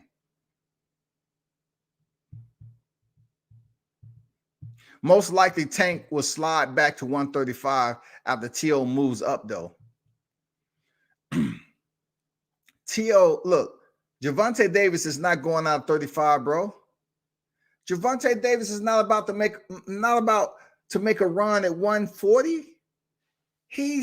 Do y'all listen to what I say, man? Do y'all listen? I look, I know the viewership. Listen, I try to tell people, if you're listening to what I'm saying, I said Floyd Mayweather will meticulously move Gervonta Davis into these title shots to build up his divisional crowns. He would do this. He's going to be very meticulous about it.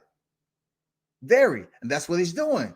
He's picking and choosing. Mario Barrios, they had their eyes on him when he fought on the undercard in San Antonio. This has been in the works. All this other shit, this has been the works, man. Floyd is a genius, man. Floyd is going to build up Gervonta's resume. Junior lightweight, and now junior welterweight champion. 3-division champion. Floyd is a motherfucking genius, y'all. Now, y'all might not like it, but look, he's just maneuvering. Strategy. That's how he's going about picking up these titles, man. Why not? Why not? Because look, it's going to get very interesting once Teofimo Lopez decides to resign from the lightweight division and move up to 140. It's going to become very, very interesting, y'all.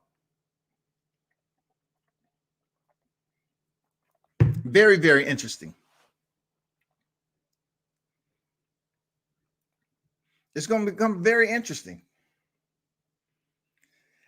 But a lot of people continue to dispute. Like I said, the highest division that Tank could go to is 140. I said it a while back. The highest division that he'll go to is 140, right? So let's say he pick up a title. He's a 3-division champion. It doesn't matter if you like it or not. But his primary division, where they're just waiting it out, he's young enough. Tank is young enough to wait till Teofimo leave. Teofimo's not hanging out there because he wants to go ahead and set history and make history at 140. And then if he's able to unify undisputed 140, his pay grade continue to increase. And then at the right time, he's going to move up to 147. So if you're trying to tell me Teofimo is not going to be potentially a cash cow if everything's continue to move and the stars align for him, if he's able to unify 2 divisions before he gets 20 fights in, before he gets 20 fights into his career, nobody's not going to be able to tell him anything. You can't tell him shit now. You know how many fights is going to be lined up for T.O. if he continues to win? How much money he's going to be making? He's going to be making a hell of a lot of money, y'all. He's going to be continuing to expound and expand his legacy. And he's going to be telling people like, okay, what have you done? Look what I've done. Let's just say Josh Taylor wins. A lot of people are thinking Josh Taylor is going to win. Let's just say T.O. moves up there to fight Josh Taylor. And he defeats Josh Taylor. That would be 2 divisions undisputed.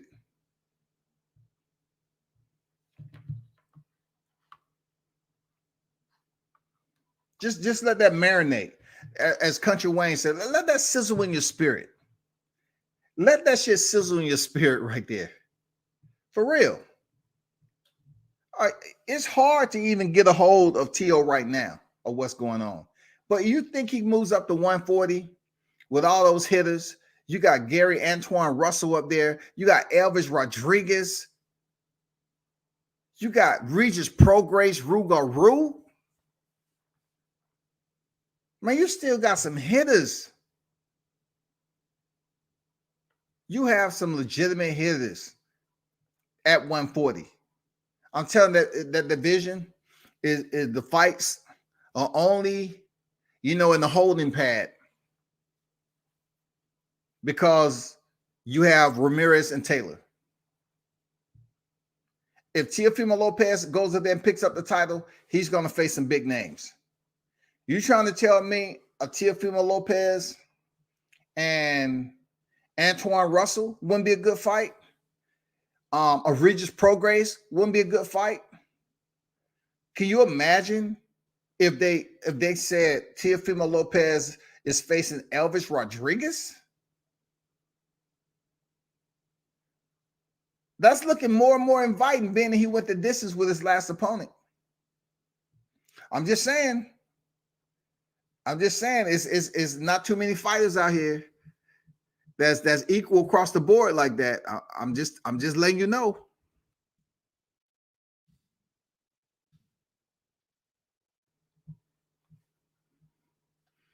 You have 11-0. He's 11-0, 1 draw, 10 knockouts.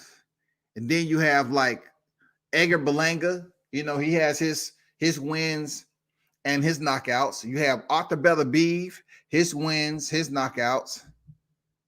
I mean, you have several other fighters, but I'm just saying, like, right now, Elvis Rodriguez is one of those names that they're trying to raise up in the sport, man.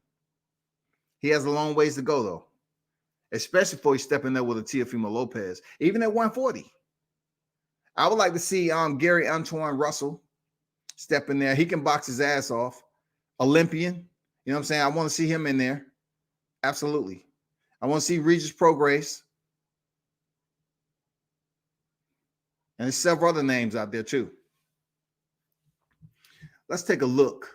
A gander. Excuse me.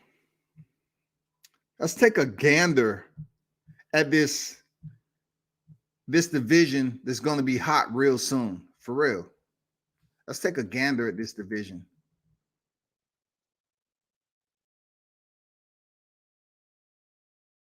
So, junior welterweight.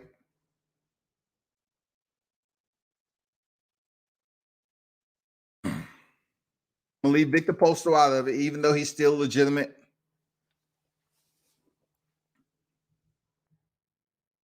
Look at the Josh Taylor, the IBF for Josh Taylor.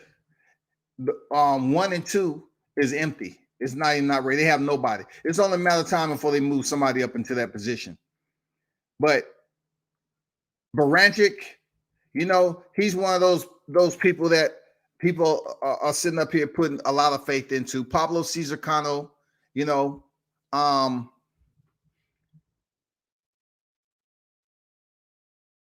another name I'm looking for too. But this is going to get a lot more interesting when the lightweights start to move up to 140 also. But the premier names, you got the Regis Prograis, man, the Victor Postals,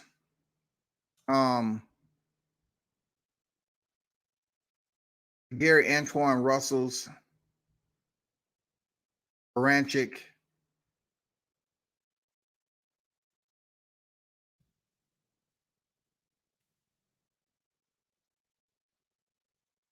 It's only a matter of time, man.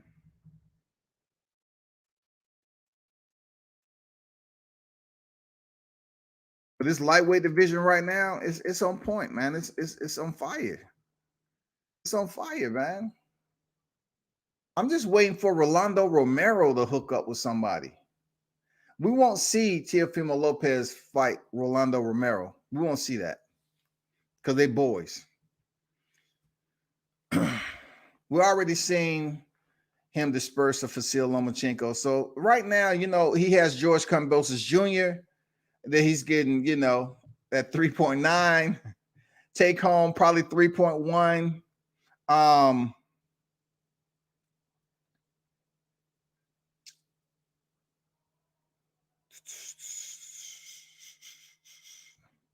I want to see Robert Easter, bro. They still have Robert Easter at 135 when he's at 140, from my understanding. Even Mendy, Richard Comey, he's coming off a very superb stoppage. Masayoshi Nakatani is still in the building. You know what I'm saying? Don't get me to talking about Zaul Abdullayev. Nope. Who's a sleeper on this list? Who's a sleeper? And boxing doesn't have a depth of top 10 killers. It just doesn't. Let me see. Somebody compared Mario Barrios to Oscar De La Hoya. Man, stop it. I was at the fight. That dude ain't Oscar De La Hoya. Ryan Carr was touching him up a couple of times too, man. You know what I'm saying? I'm just being honest. You know what I'm saying? I was watching that fight up close. Salute WCS in the chat, fam. Blessings. Appreciate you, D-Ray. Haney and Ryan most likely to move to 140. Yeah, I see Ryan Garcia, but I will hope Ryan Garcia attempts to pick up a belt once Teofimo Lopez vacates the division. I will hope to see him try to pick up one of these belts.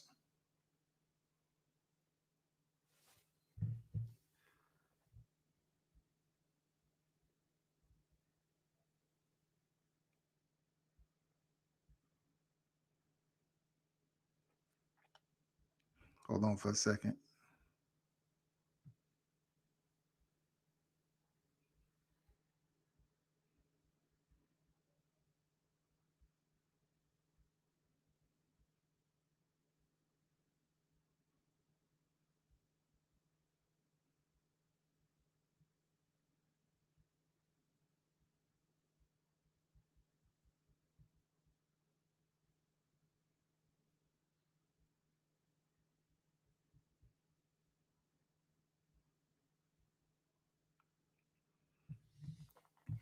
I was texting back Junior, Teofimo's dad.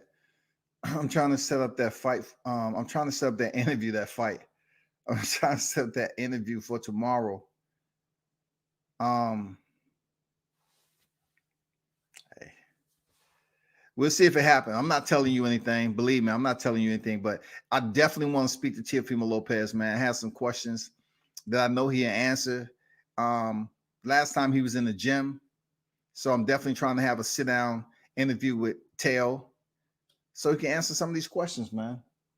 You know what I'm saying? That's all I want to try to do right here. What's next for Teo after Kambosos? Alex trying to pull out, what's next for Teo. That's a good question I can ask him. That's a good question I can ask him. But I can tell you, like I said the other day, I want, if by chance Haney's fighting Vasyl Lomachenko, cool. Let's go. So we can potentially get the Teofimo and Devin Haney fight. That's a big money fight. Long as people don't come in there pricing themselves out, that's a big money fight. We can get that this year. We can get Teofimo Lopez and Devin Haney this year. We can get that this year. I'll definitely ask him, like everybody else is asking, are we going to be able to see you and Devin Haney in 2021? I want Devin Haney to go in here. If Lomachenko is next opponent, go in here and beat Lomachenko. so you can get this smoke from Teofimo Lopez. Go ahead. I encourage it. I'm going for Devin Haney to beat Lomachenko. I don't like Lomachenko. I just never been a favor of Lomachenko. But on the offset, I really want this fight to happen between Teofimo Lopez and Devin. I really do, because it's a lot of people that are that I know that won't bet money on Devin Haney because they're not sure that he can beat Teo. But they'll talk about it for hours in a day. You know, they'll talk about it. But I just want the fight to happen so we can have some different energy on here. You know what I'm saying? I'm looking forward to Deontay Wilder coming back, so we start talking about him again and stuff like that. But when it comes to Teofimo Lopez, I want Devin Haney to defeat Lomachenko, and so we can set this fight up, so I can have some extra Christmas money.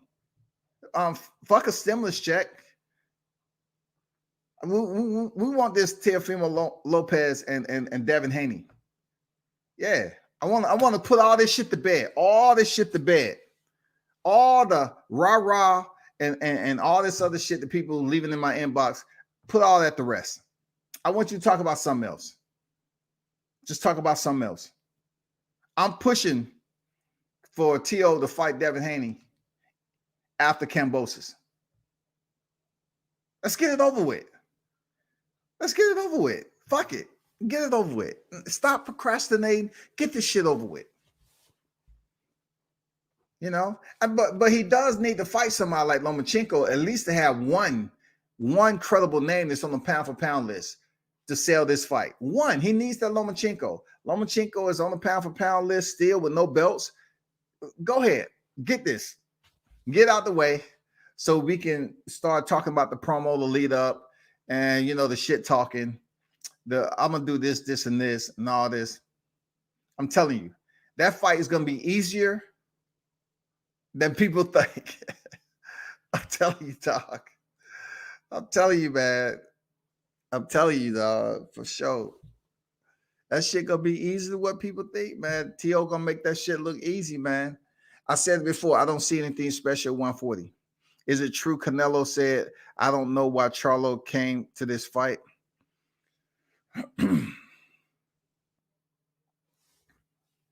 See, you know, if he said that, it don't rub me the wrong way. Canelo has a plan right now, bro. I suggest the black fighters do the same thing Canelo's doing. You take risk and you go and do it the way it's supposed to be done.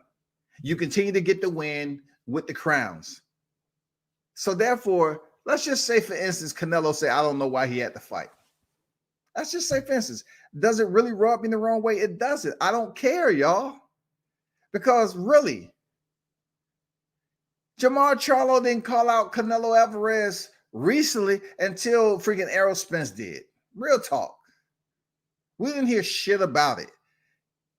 So he expect to call out just because he has a belt that Canelo used to have. He expect to get the fight. He expect to get the fight. Like, at least allow us to see you beat somebody at 168. Don't get butthurt over if Canelo said, why you here? You know, he pulled that motherfucking Aerospin shit. Who cares? I don't give a fuck about that. Charlo, just move up and fight somebody. Fight somebody at 168, bro. That's it. That's all I want you to do.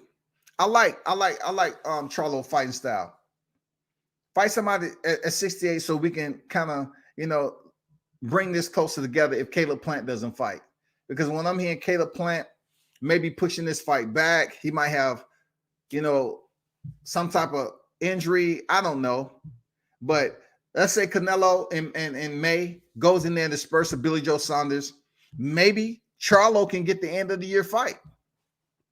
Maybe that'll be cool. Now we get to see Charlo in there with the top pound for pound guy in the business. If Haney beats Loma, Alex said if Haney beats Loma, that will put Haney in a good spot to get the fight with Teo. it would be a mega fight for sure. It would not be a mega fight. It won't be a mega fight because Tio has all the belts.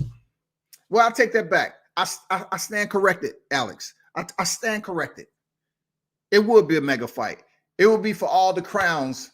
Once Tio collect all the one last belts, can you imagine the picture that's going to be with him with all the WC belts, the WBA, IBF, WBO, the ring?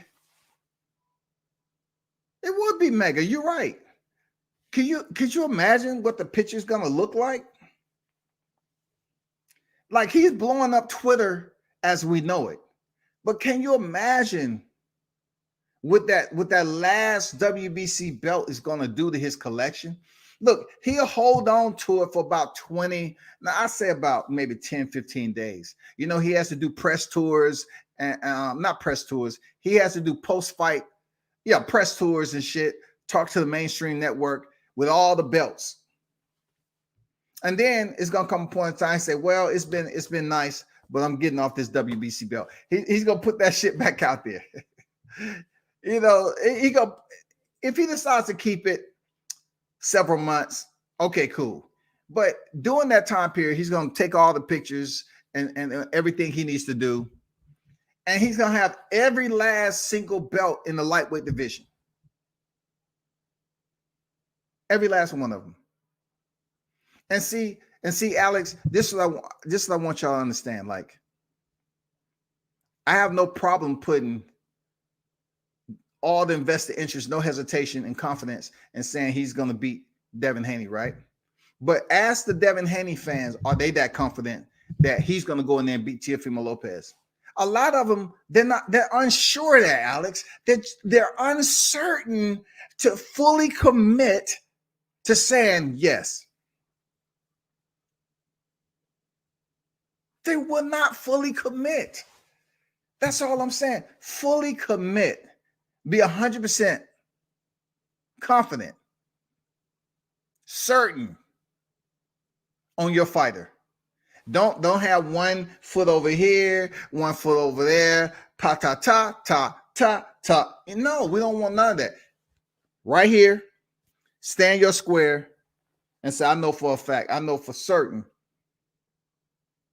Not just talking shit, you know for certain that he's going to win. It's a lot of people that's not willing to commit to say that he'll go in there and beat T.O. Because who T.O. been in there with? The Nakatani and the Richard Comeys and Lomachenkos. They're not fully able to commit. And you know, there's only one game plan that Devin Haney is going to go in there with if this fight happens. It's going to be the Vasyl Lomachenko game plan. But he's going to attempt the box early in the fight because he don't have the power to knock out T.O. So the only thing he's going to try to do is basically box. He's going to keep his distance well, get his timing down. He's going to try to put away points and put away rounds by outboxing Teofimo Lopez. But it's only so much. Like, come on. It's only so much. Let me see what he said.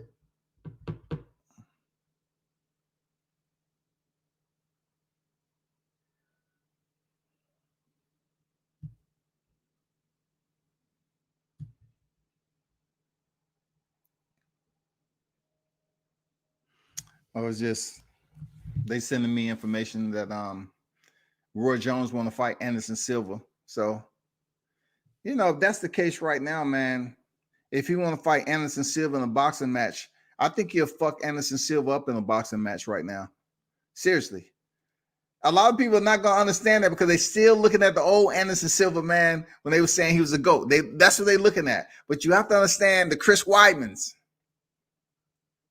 You have to understand the Adesanyas. You have to understand the people who went in there and boxed and won against Adesanya. Against Anderson Silva in the cage. More so Chris Weidman. Chris Weidman is nowhere the boxer of Roy Jones, but he was able to knock out Anderson Silva playing around. I don't think Jamal was even at the fight.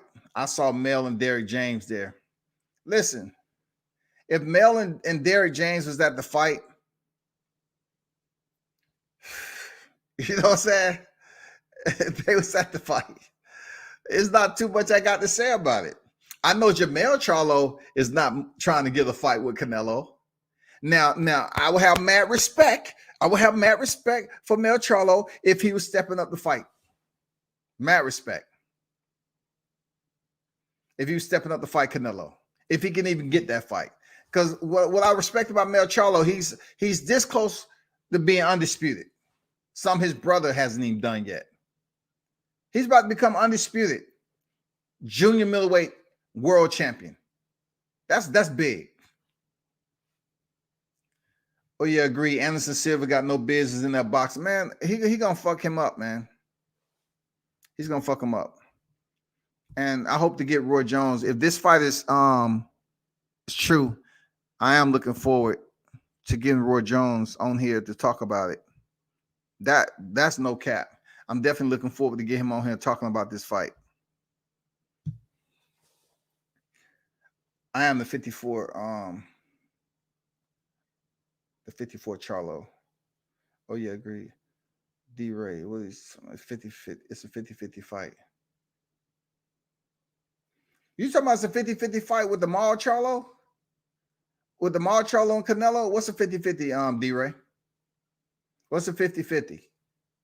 Mitch say whoever compared Barrios to Oscar De La Hoya should be taken out back.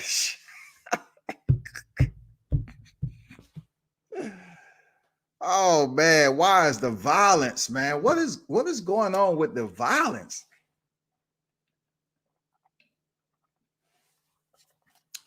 Damn. Thursday violence. Mitch say whoever compared Barrios to Oscar De La Hoya should be taken out back and shot immediately. Damn. Jesus. Shit, I watched Anderson Silva versus Jake Paul in a boxing match. Hell, I don't know about that, man. You know, being that it's Anderson Silva we talking about, you know what I'm saying? Yeah, people are gonna tune in, period. But I won't want him to go in there and get knocked out by Jake Paul. He's just too goofy. Like, I can't take that dude serious. Like, he's trying to go at Tyson Fury's brother, his younger brother now. I watched that fight. Because Tyson Fury's brother should have enough skill to go in there against somebody like Jake Paul. Seriously. He should. All these fighters chasing Canelo instead of starting, make their own legacy facing better competition. And at some point, would definitely get the Canelo fight. Hey, you ain't never lied. I was talking to somebody. Was it Major Key? He might have said the same thing. These fighters, look, people are talking about how much Canelo Alvarez isn't pound for pound, right? And they base it on clenbuterol. But yet and still, he's continuing to fight. Ever since stepping in there, post-suspension, he's did nothing but win. The names just keep packing up. Just stack them on up. From Gennady Golovkin all the way up. They keep stacking up. So everybody is just up here watching what Canelo is doing. You know, the fact that he faced Daniel Jacobs, the fact that he faced Callum Smith, Sergey Kovalev, the fact that he went in there and fought a dude named Yildirim. All right. The fact that he signed the fight to face Billy Joe Saunders before he stepped in the ropes with Yildirim. Okay, boom. Why aren't these other fighters fighting somebody within their weight class? I heard rumor mill that Maul Charlo might be in talks with Gennady Golovkin, but that in talk shit is it's just gossip sometimes. How many times have we heard, you know, Ryan Garcia say, okay, it's Gervonta Davis I want, Nance Pacquiao. Nance back to Gervonta Davis. What about who Terrence Crawford is supposed to fight? Oh, Terrence Crawford is in talks with Manny Pacquiao, but yet Manny Pacquiao is in talks with Mikey Garcia. Now, Terrence Crawford may be in talks with Sean Porter. We don't know. He may be in talk. It goes back and forth, man.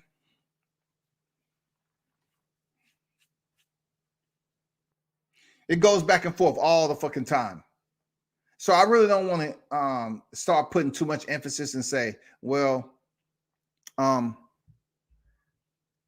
Charlo fighting Gennady Golovkin. I'm looking forward to that shit.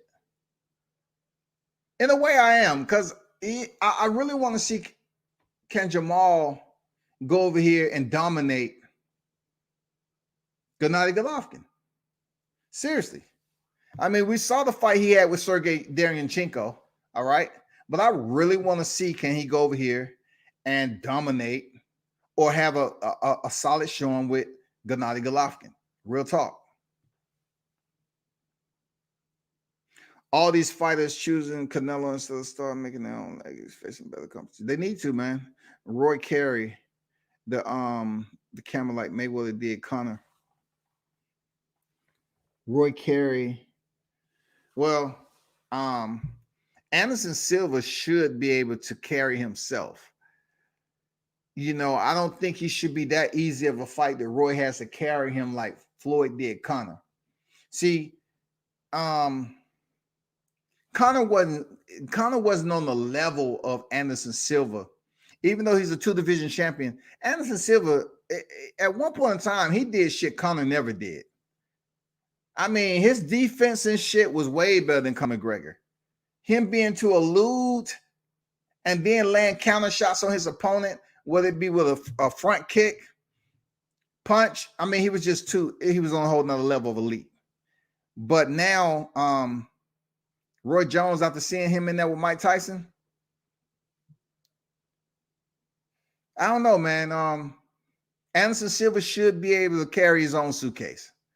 If not, Roy do it, right? Roy carry his own suitcase, man, and then tell him when it's hey, this is your stop. Or he might go the distance with Anderson Silva. He got mad respect for Anderson. Seriously, I don't think Roy truly wants to go in there and knock out Anderson Silva. He got mad respect for him. I know that for a fact. He got mad respect, man. Yeah, Charlo and Triple G is a great fight. I agree. That's a phenomenal fight. I agree with that. Seriously, I agree with that.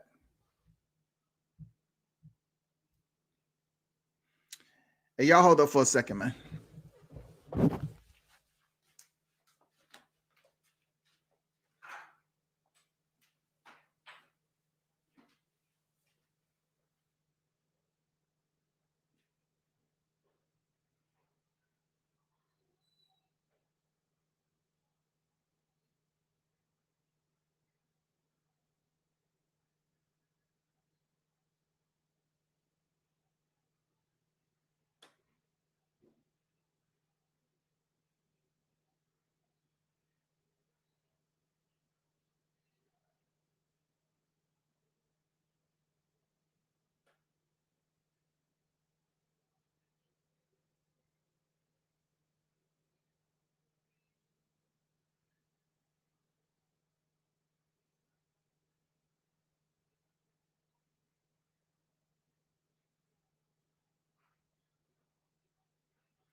I'm back.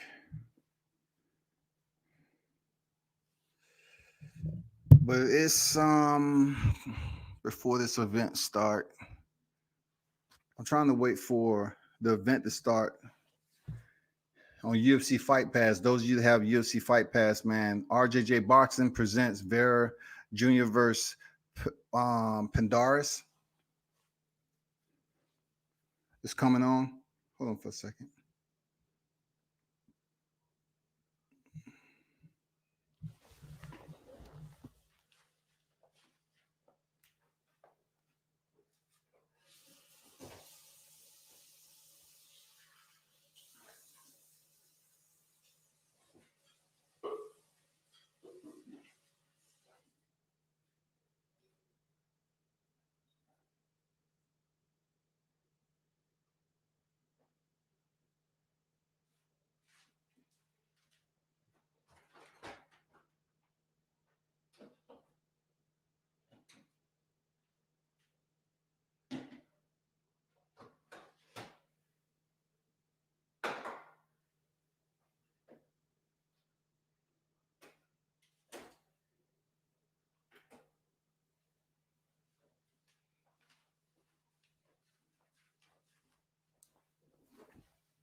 All these fighters are chasing Canelo. Andrade, Maul, Benavidez, Plant, Triple G, shit. Even my guy Spence has mentioned him.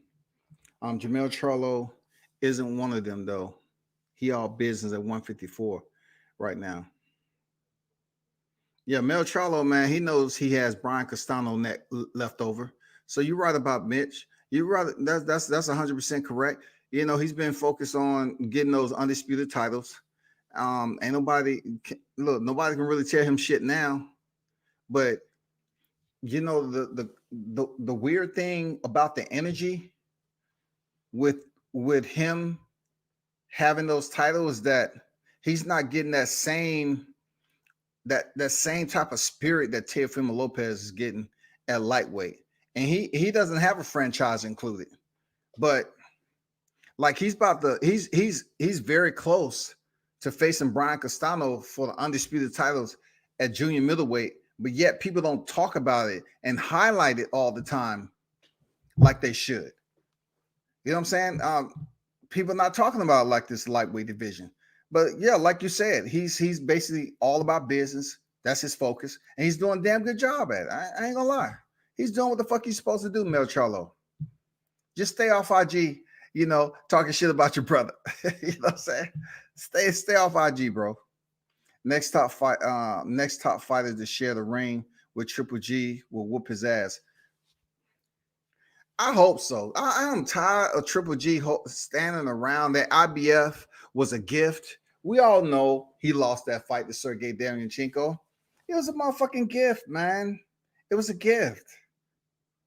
He's just hanging around for that trilogy with Canelo, bro. Damn. Triple G might stop Heyman, Jaime, though. I mean, Jaime McGill. I don't think so. Seriously. Jaime is one of those guys who's been able to you know, be very active and continue to win, dog. I would like to see that fight too.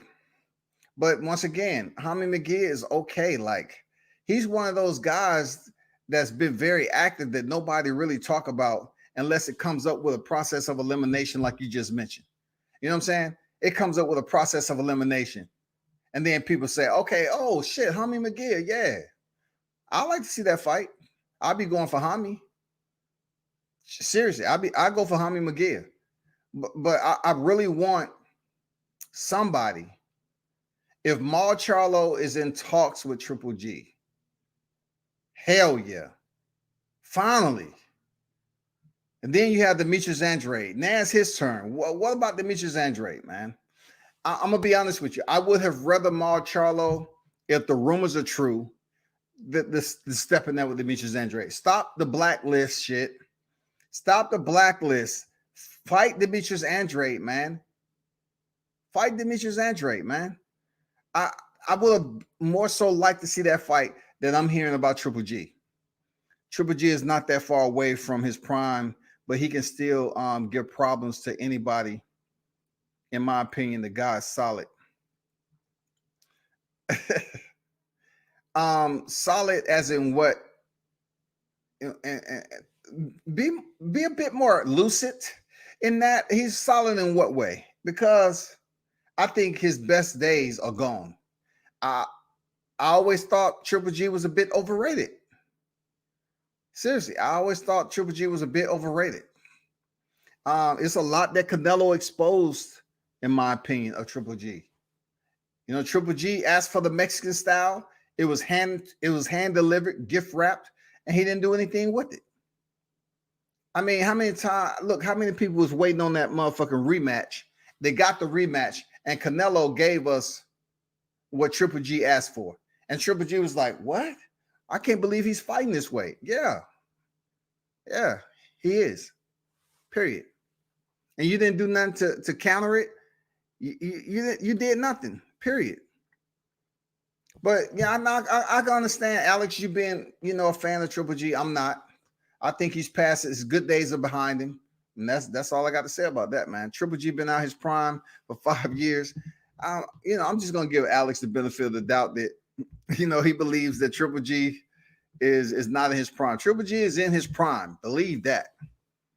Triple G is outside of his prime, in my opinion. You saw that in the Sergey Derevyanchenko fight, Alex. We saw that in the Sergey Derevyanchenko fight for sure. Solid in the way that he always come forward, but let's be honest, Triple G beat Canelo in that first.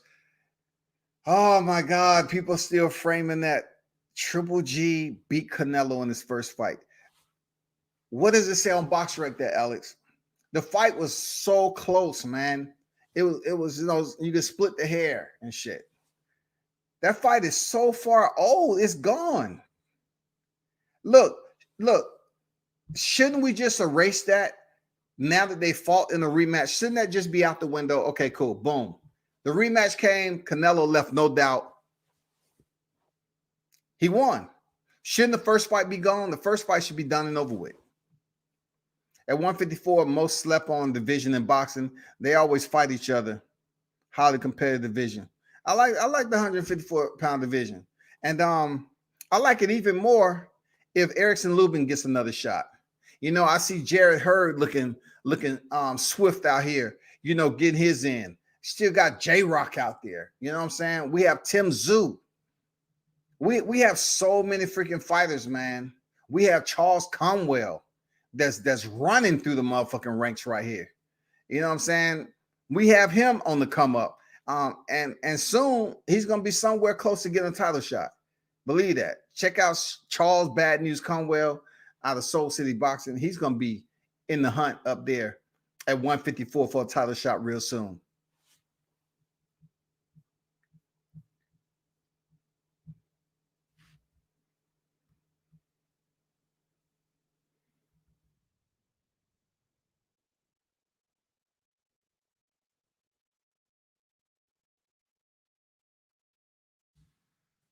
And let's not forget, my man Sebastian Fundora, the Towering Inferno.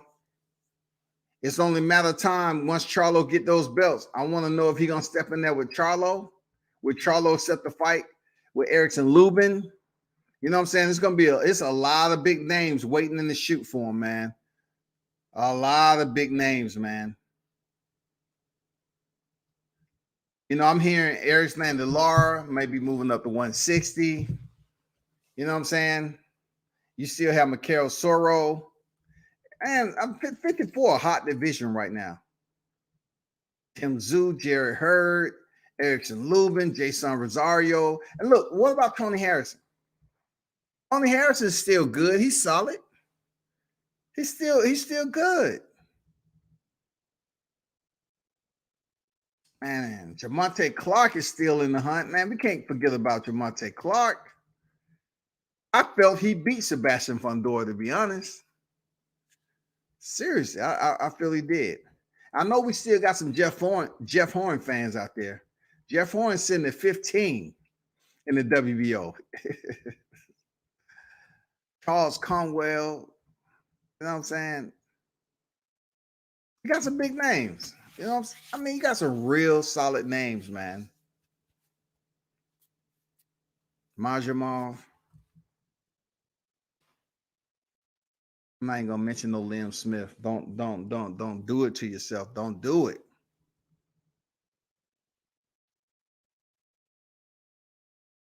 Damn.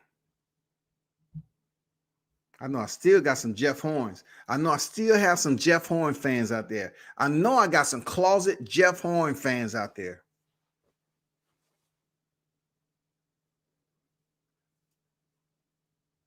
Alex said, I'm not a fan of Triple G. Shit, you said the man was solid. Alex, you said the man was had me reached his motherfucking prime. Let me stroll back up to that comment. I need to post this I need to post it so I can be clear. I need to post this so I can be clear, Alex. So it won't be no mistake that I over exaggerated your words. Triple G is not that far away from his prime.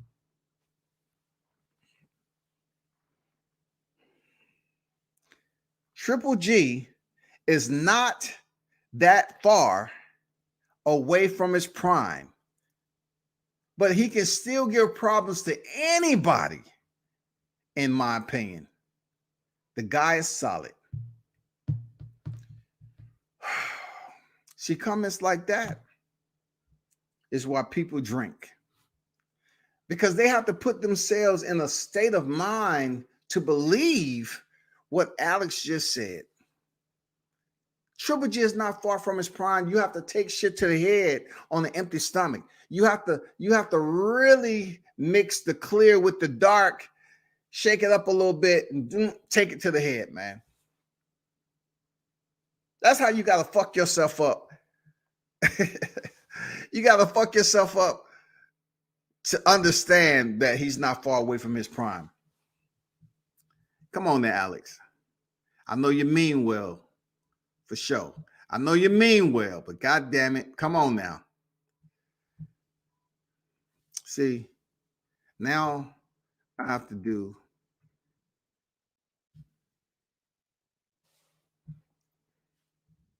Gennady Golovkin. I know his record by heart before I even pull this up. 41-1-1. Easy. 36 knockouts.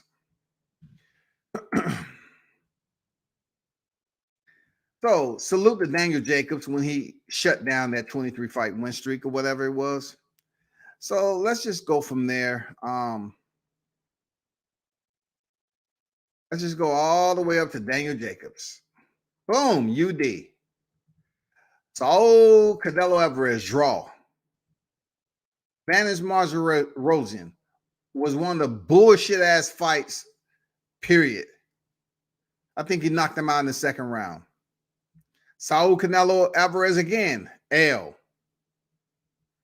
Steve Rose, come on now. Come on now. Stop it. Sergey Derevyanchenko, unanimous decision. And then we all saw what the Camille Sarameta. We seen that fight. But let me give you this info there, Alex. Let me provide you with this info. Gennady Golovkin, little G, is 38 years old. All right? He's 38 years old. Look, they trying so hard for you not to even know how old he is that BoxRec removed his date of birth. You know what I'm saying? They removed his date of birth to say, we must, at this point in time in Triple G's career, look out for his information security so that promoters will not know exactly how old Triple G is before putting him in the ring. No, they're trying to savor this man's career so he can fight well into his 40s like Manny Pacquiao. He's 38 years old. I know people are gonna always use B-Hop. They're gonna use George Foreman and some other people that, or you can fight way past your 40s. They're gonna use Pacquiao, who beat, Keith Thurman in his 40s. I get it. But Gennady Golovkin, he's showing a bit more age, man, when in his physical condition.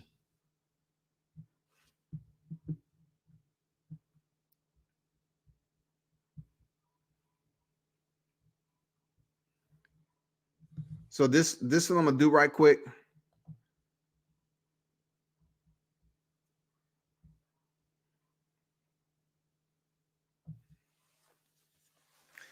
Alex said, all right, World Combat Sports, I'll leave Triple G alone. So out of these fighters chasing Canelo, who do you see giving the most problems to Canelo or even beating Canelo, in your opinion? That's a good question, man. According to who, I think Caleb Plant gives Canelo Alvarez a good fight. All right. I think Caleb Plant does. Jamal Charlo. And the numero uno, in my opinion, David Benavidez.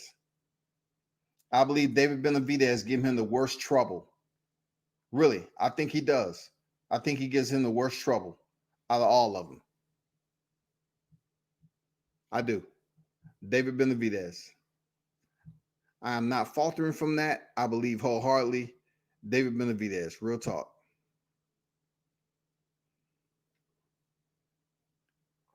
I thought the second fight was a draw between Canelo and Triple G. Could have had 2 draws in a row. I didn't even think that shit was nowhere close to a draw in the rematch. Canelo got the nod because he looked better than he did in the first fight. All right, you got me, World Combat. I mean, let me take that comment. Canelo favorite over all these guys, mainly because the guys who present problems aren't at 168 yet. I like Benavidez, but I don't think he's ready right now. I think he is, man. It's now or never, goddammit. I think he's ready. I'm not saying there might be some moments in there that Canelo make him look crazy, but I think he's ready, though. We'll see how he looking here with Ronald Ellis, there, Mitch. We'll see how he looking at Ronald Ellis. And then we can get back on here and make an assessment. You know what I'm saying? Let's see how he look against Ronald Ellis. Has 1 loss. You know what I'm saying? He has 1 loss. So, hey, let's see how David Benavidez look in there. Then Jeff Horn retire. Then Tim Tszyu retire. Jeff Horn, possibly. But, I'm just saying. When a fighter retires, does he really retires? He lose bad. And they take some time off. They body heal. They go to a couple of happy hours at the local pub. They rehydrate. They eat some steak. They start to feel. They say, "Oh shit!" Start shadow boxing. I feel good, babe. All right, shit. And they say, "I'm gonna go to the gym today." And then they go up to the gym, and before you know it, they talking to their coaches. And they coaches up, they're like, "Jeff, you looking better than we seen you. In about 6 to 8 months. You looking good, man. For real? You think about going back in the ring?" I was thinking about it, man. My body's, oh man, I'm straight. That's how the motherfuckers be coming back, dog. Triple G is years removed from his prime. For real. Javi McGill gets him a lot. Jaime McGill gets hit a lot. That's why I give Triple G a chance to whoop him. That's the only guy I see Triple G beating right now, and that's not a definite. I like to see that fight, for real. I like to see that. Agree with you on that. Benavidez will put Canelo to work.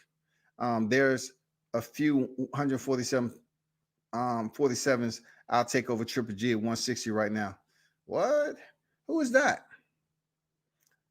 Triple G when it comes to the smaller guy moving up now.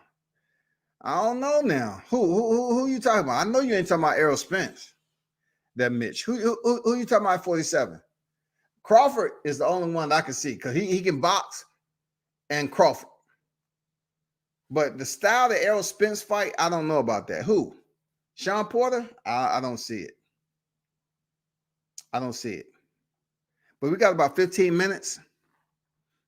We got about 15 minutes before this UFC fight card comes on. And Michael Williams Jr. is the first fight on the card. But what I'm going to do right here, I want to heat me up something right quick, man. I'll be right back in about 10 mics. 10 mics, all right?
I don't know about Spence, man, but it's possible.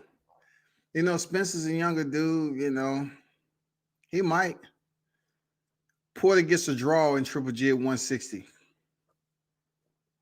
If he don't get knocked out, yeah. Porter has definitely fought at higher weights. Believe that.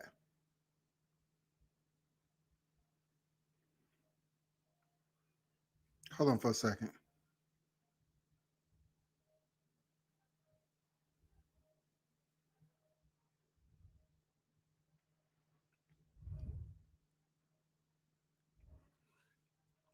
I I have to talk to this is dealing with Zab Judah. Hold on for a second.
Okay, that's another situation taken care of an upcoming event. Appreciate you.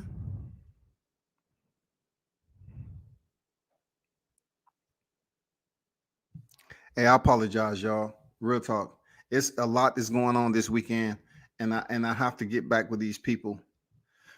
It's All-Star Weekend is popping off and everything else. So I'm trying to attend some of these events, and I have to take these phone calls. So my apologies, man. I ain't just have y'all up here waiting for nothing. You know what I'm saying? I'll definitely take Mel Charlo over Triple G.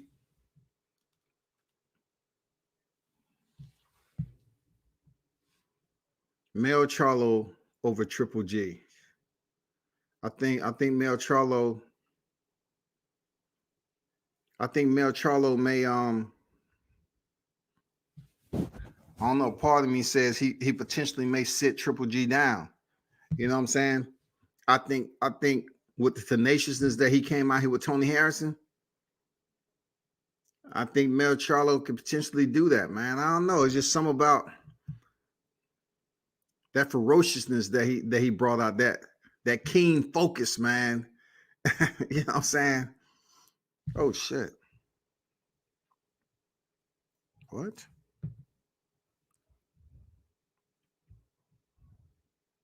What?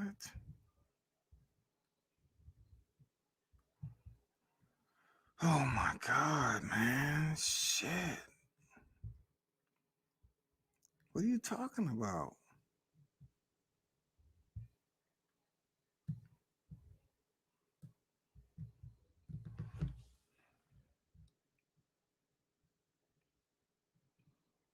Hold on for a second. I gotta log back in here.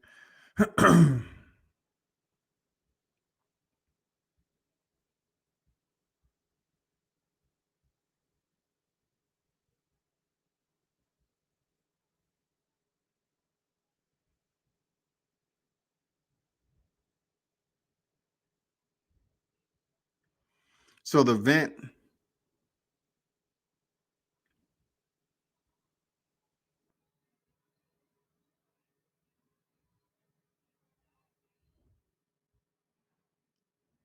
What are you talking about?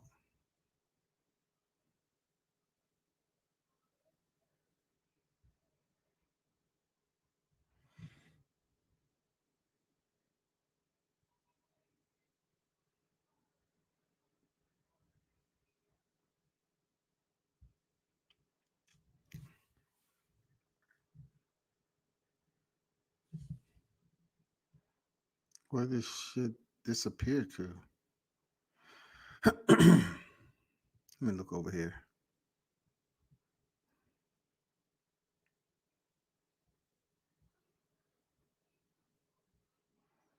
So,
he's about 40, 47, 48. Real talk.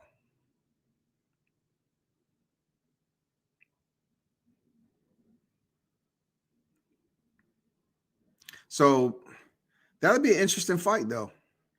Pacquiao versus Triple G, 9 divisions. I don't know, man. That'll be tough. He might find himself in some trouble. I don't know.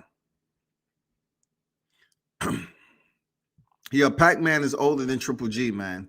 But in boxing years, the same, They about the same age in boxing years. They about 40, 48, 50 years old. This RJJ promotion Fight Pass is just starting now.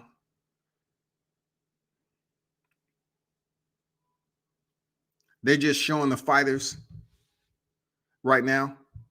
Michael Williams Jr. is supposed to be the first fight televised. So I'm looking forward to see 150, Boy Wonder, go out here and get his 16th victory.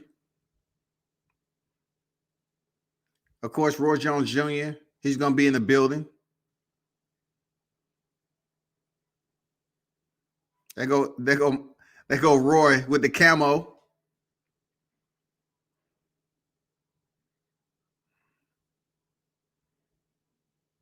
One of the coolest cats in the game, Roy Jones Jr., man.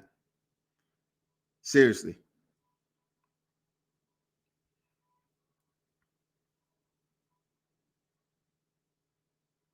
I took it off mute.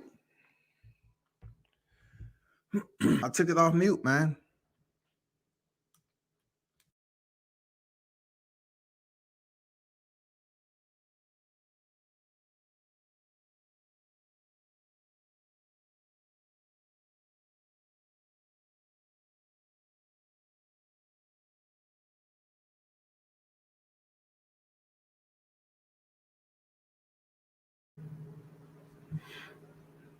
What about now? Can y'all hear me now, man? Let me check my audio. My audio, they showing them good on the back end. What about now? Can you hear me there, Mitch?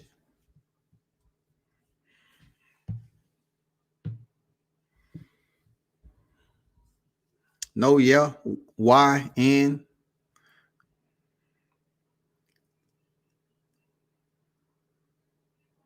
Okay, cool. So right now, Roy Jones is talking to the commentators.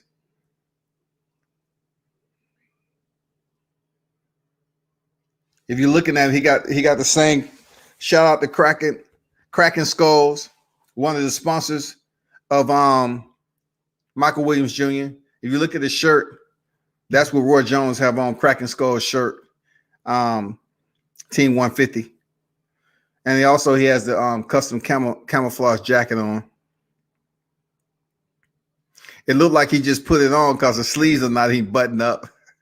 It like he just slid it on. They said, "Hey, Roy, let us come up here and holler. Come up here and holler at us for a second." Because he have like a camouflage for swimming purposes. It allows you to button up this right here. And then if you ever in water and you need a flotation device, you can just put and blow air in there. And it's supposed to provide you a little bit of relief. You know what I'm saying? To have air inside the cami sleeves. A lot of people don't know that. They just wear it all loose and open, but you're supposed to button it up.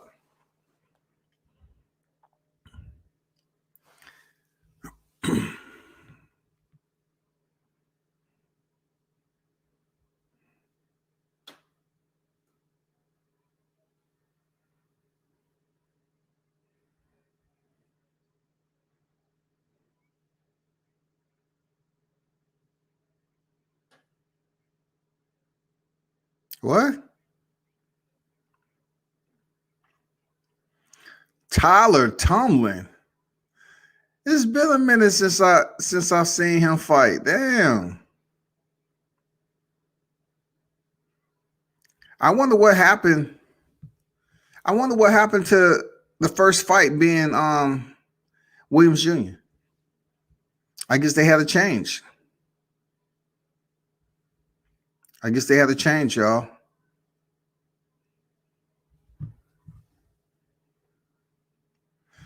I know some people gonna be mad about that shit. I know they're gonna be mad about that right there. That happens though. Some of these televised cards, it happens. Damn, that's fucked up.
So I just got off the phone with them over there, and they said that they decided that certain fights wasn't going to be televised.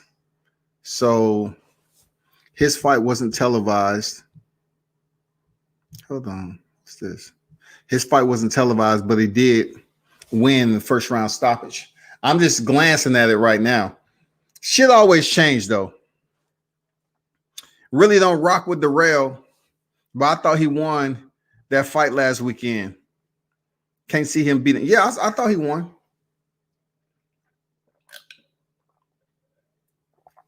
Let me see how the walkout happened, the ring walk.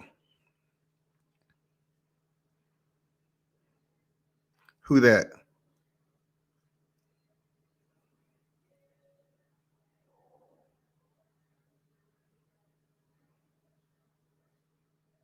So his opponent is walking to the ring right now.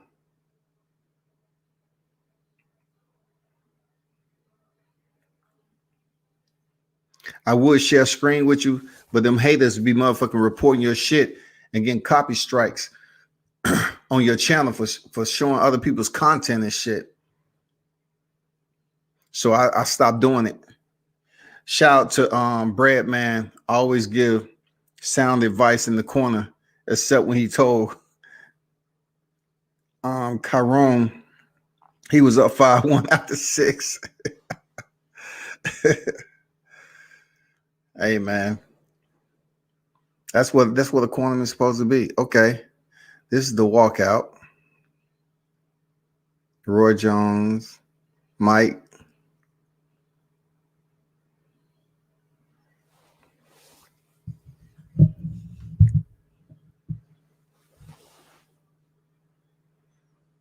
Nice outfit though. Real nice outfit as always. He has the Pritchard Cologne outfit, short in the front, long in the back.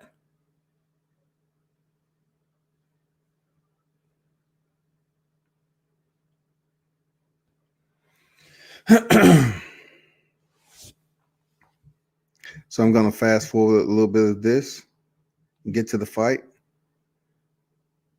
So first round, let me see.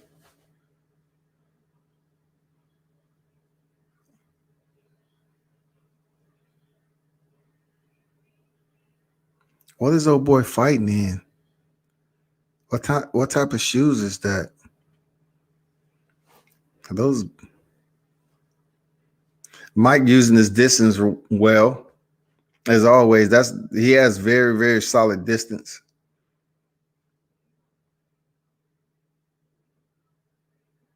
Use a lot of feints.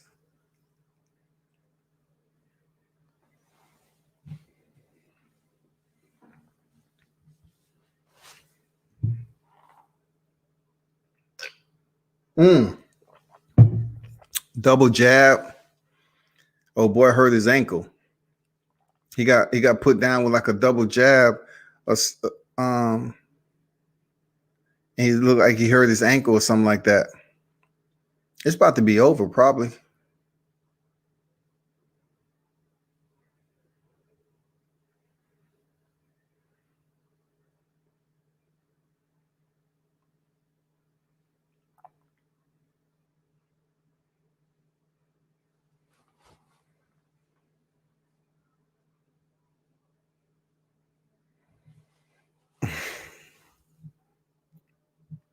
Getting all these notifications up here.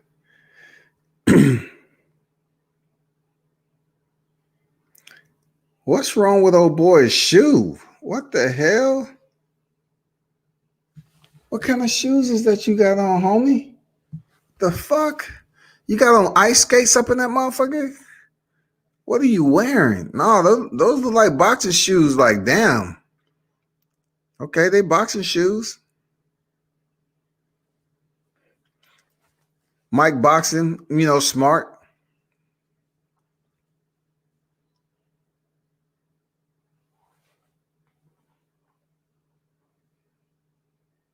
Hit him with a right, straight right.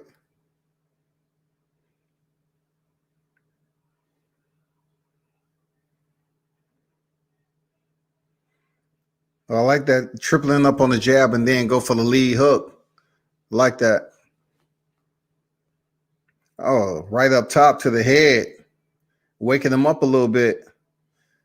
What kind of shoes is this dude got on? His shoes are sliding all over the motherfucking ring. What the fuck? You know, Mitch, you know about the Rail, man. Them the Rail brothers, they can box with. They're not the most approachable dudes, man. Like you can't walk up to them and have a boxing conversation. They I don't know they act like they can't have a conversation with you about boxing unless they know you. They act like you say, you know, what's up, champ? You know, how you doing? Like they barely even say anything. Well, Anthony. I'll say Anthony. Shouts to okay. Yeah, they're heading to the second round. His opponent's shoes is slipping all over the place, man.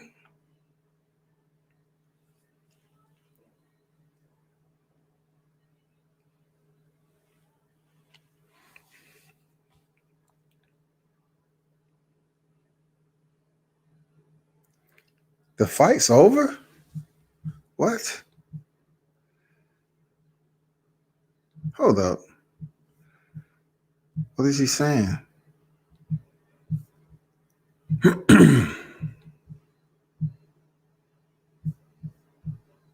Hold up for a second, y'all.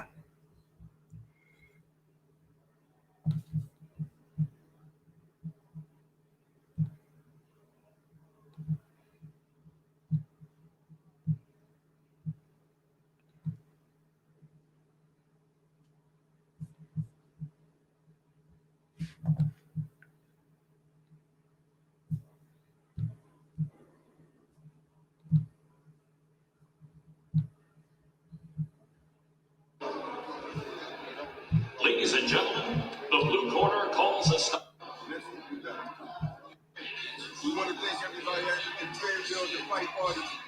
We appreciate y'all. Our original opponent fell out at the last minute. But we love y'all. Fayetteville, Crackers, Skulls, End Zone, we love y'all. So his opponent at last minute fell out. That's why his last opponent fell out. That's what I thought. I said that's okay.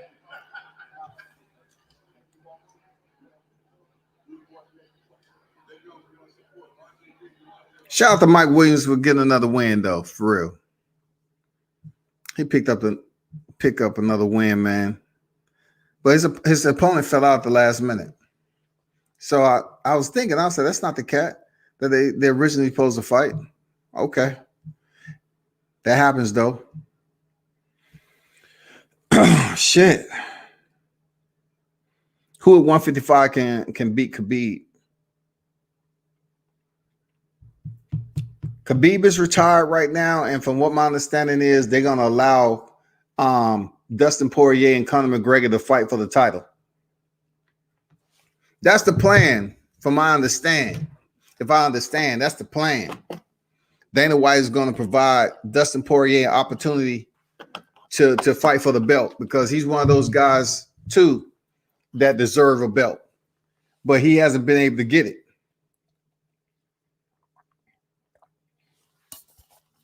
His success was he was able to win the lightweight interim title against Max Holloway, who was at that time the featherweight champion.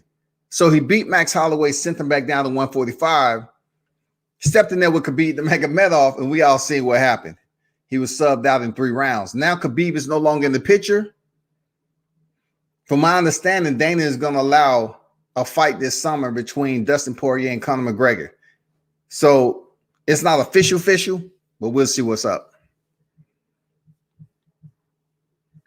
Khabib right now, the only reason he's not GOAT status there, Mitch, when you're talking about having Aleksandar as the person that you fought to even get the title, that was for a vacant title.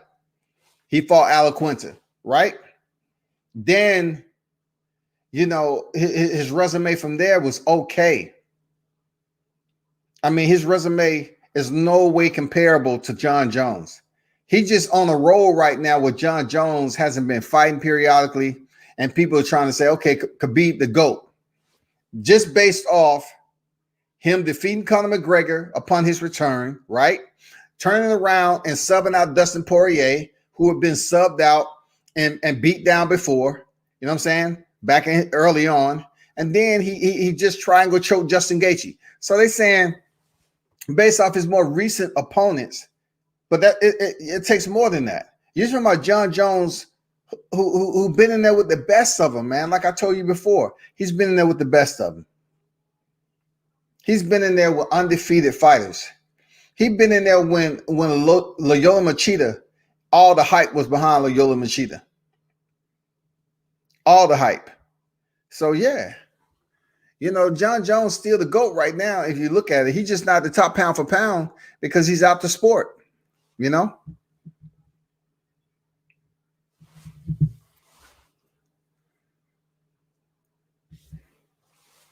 I don't know, man. The way McGregor looked, bitch say I got McGregor in the rematch. I don't know, man. I think McGregor's past his time. I'm going with Dustin Poirier this time. Because look, Conor McGregor, he came in there and he had like he was totally shocked that Dustin Poirier had leg kicks. So Dustin Poirier added low calf kicks, which is a thing right now in mixed martial arts, right? As seasoned as you are in the game, you trying to tell me you cannot withstand calf kicks? That fucked you up? I think it was something else.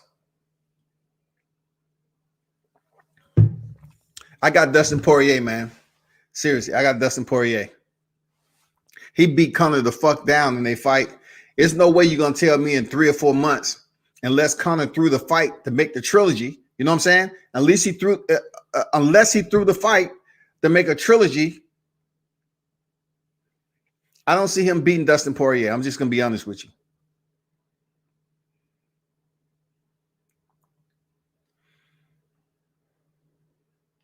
He said, MD, what's good? He said, I got 2,000 parlay on Adesanya, Islam, Petr Yan, and Sean Brady. Yeah, I was gonna tell you should take out Petr Yan. I think Aljamain Sterling is definitely gonna beat Peter. I'm serious. You should take Petr Yan. I like the other ones though. I like the Adesanya, Islam. You know, you might want to take Peter out. Peter. What's going on? D Hodges in the building. What up, World Combat Sports in the chat? Salute. What's good, man? Salute to you. Jon Bones Jones GOAT status is undeniable. Yeah, man, that dude been in there, man, with some big fucking names, dog. He been in there with some big names. Real talk. You cannot take that away from him. Alexander Gustafsson, though? Come on, man. DC? DC is a legend in himself. Jon Jones has 2 wins over DC. Alexander Gustafsson and Daniel Cormier. Those 4 fights that he won, right? You take those 4 fights, right? 3 of those are stoppages. 3 of those motherfuckers are stoppages, y'all.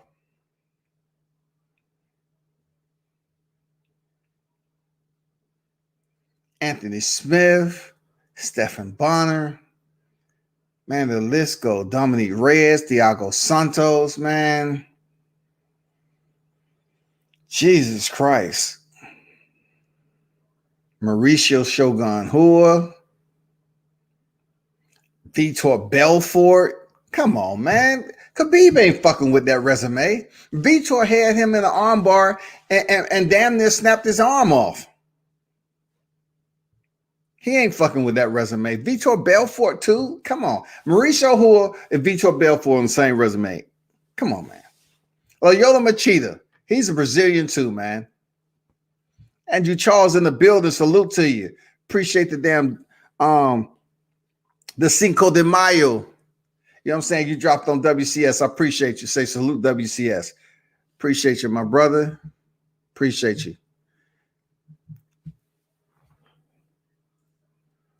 the Irish chicken has one more big win in him. No, I don't think so, Mitch. I don't think so, bro. I think he's over. You know, because look, when you have a unlimited supply of proper 12 whiskey, I think he's been drinking the shit out that whiskey. I ain't gonna lie to you. I think Conor McGregor's been drinking the shit out that whiskey, bro. You know, he just looked different. He just looks different, man. How can you look the worst you ever been? Like Conor McGregor looked worse with Dustin Poirier than he did with Khabib Nurmagomedov. What has happened since the fight with Khabib? Didn't I tell you all that 40-second fluke with Cowboy Cerrone was bullshit?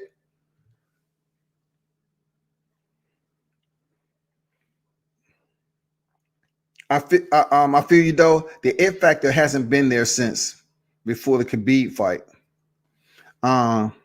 Since after the Khabib fight, he's been forcing it ever since. I put no weight in the Cowboy fight. No disrespect to Cowboy. Yeah, I feel you on the rest of it, but he had the it factor before facing Khabib. Like, he came back from Floyd Mayweather's fight and he still had the it factor because he was coming off that boxing.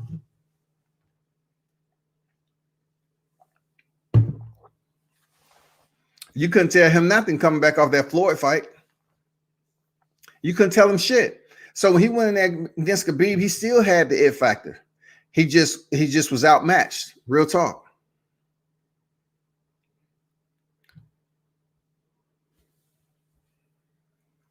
But we'll see what happens when he goes back in here against Dustin Poirier.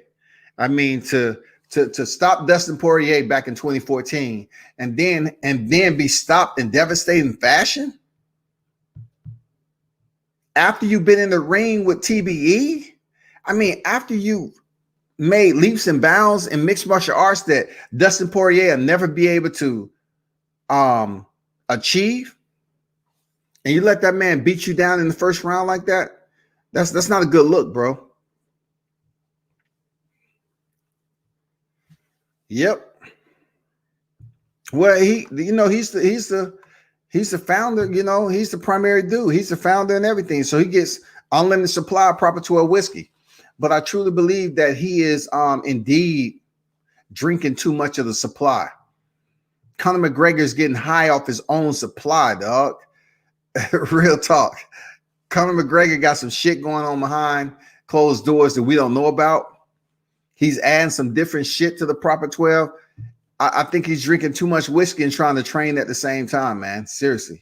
He even said it himself when he had to get off the bottle or something like that. He had a very minimal. I think he's drinking that whiskey, bro. That's them Irish dudes. They drink a lot, man. Your prediction to Askarov versus Joseph Benavidez, a knockout. Man, Joseph Benavidez just coming off being stopped by Davison Figueiredo. You know what I'm saying? Man, I think Askarov is going to give Joseph Benavidez, because look, when you get a hungry fighter like Askarov, right?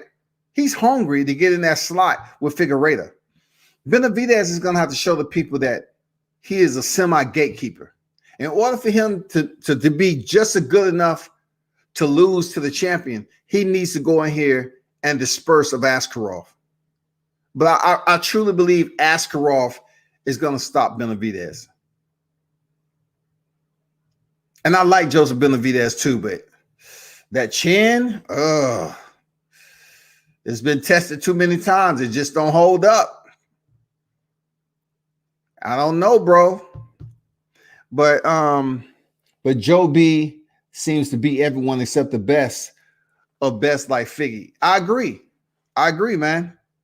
But him coming off 2 knockout losses to Figueiredo, I don't know if he's past his prime. I don't know, man. It will fuck with Joseph Benavidez if he gets knocked out this weekend. I'm not pushing for that. But man, he's in there with a tough dude, man. I just don't believe him doing the Khabib promos. He looked drunk and sluggish to me. He didn't. You know, it's a way that you can get up past. Like at that point in time, man, I'll say the same thing. He didn't look the way he do now. But that doesn't mean he doesn't drink. Like some people can drink a little whiskey and then go train. As long as they get that little hit of whiskey or whatever, or Hennessy or tequila, they go train, man. They're going to sweat that shit right out.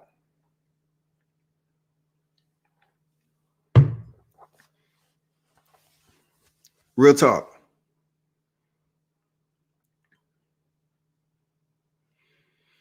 I was thinking of doing a light 200 parlay with Askarov, Batista, and Rakic. Batista. Would I do parlay with Batista? I'm not totally sure, to be honest. I'm not sure.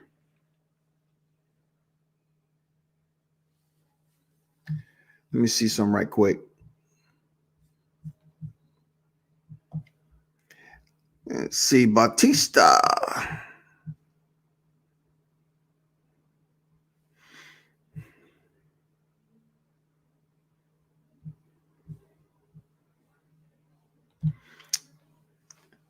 I'm going to tell you right now.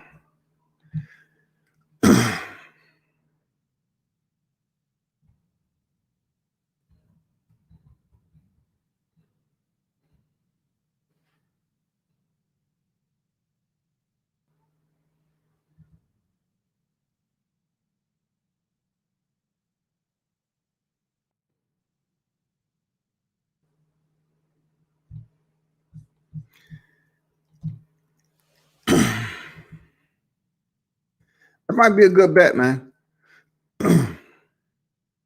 Both of them, I thought I knew Batista from somewhere. And now I know where.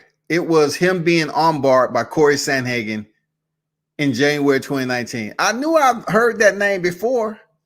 I just had to do some research before I speak on it. But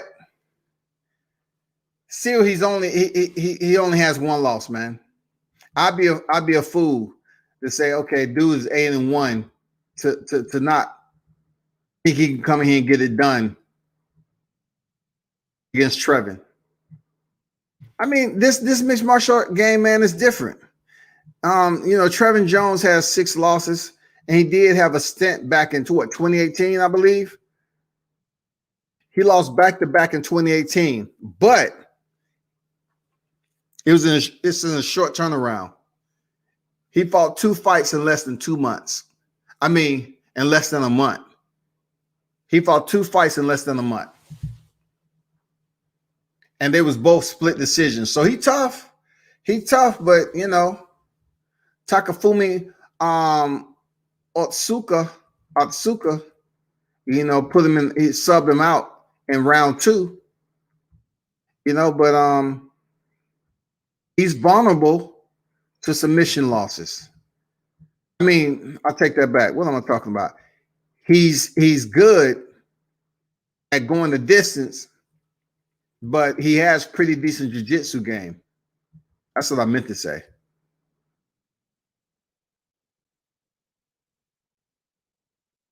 He's tough. He's durable. He has a lot of decision, going to a decision. Of course,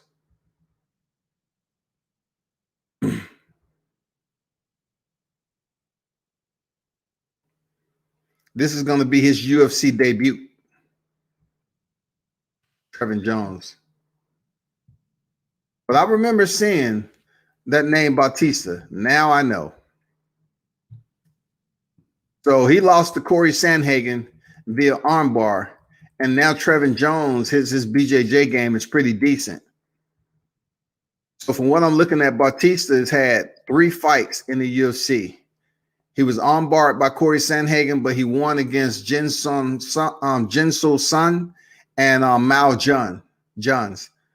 So, a flying knee and a UD. This is going to be an interesting fight. But I put money on Bautista though, for real. He only has one loss, and he has experience in the UFC too. So yeah, I definitely put money on that. But don't be mad. You know, shit don't go your way. I respect your opinion on Aljo beating Petri. But I'm still rolling with Petr Yan. Oh shit.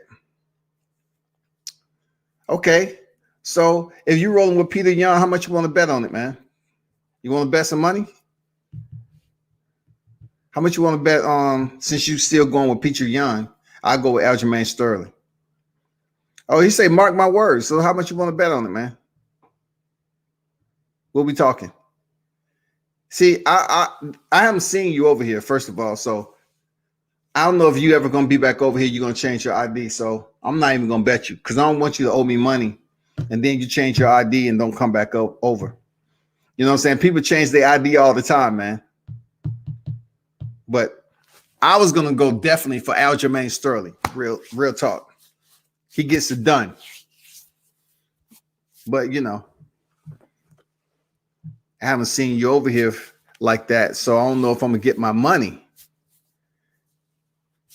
I don't know if I'm going to get my money. I need to know if I'm going to get my money. That's easy money right there. He's saying Petri gonna murder Aljo. Mark my words. Okay.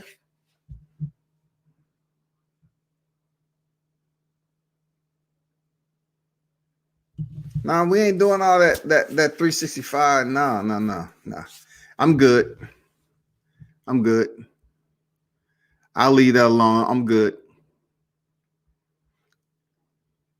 I don't think Petr Yan is gonna murder. I don't think so. But people, it's gonna be a damn good fight, though. What y'all think about that? What y'all think about the main event, though? Who you have win the main event? Juan Blachowicz or Israel Adesanya? Who you got? I'm just curious.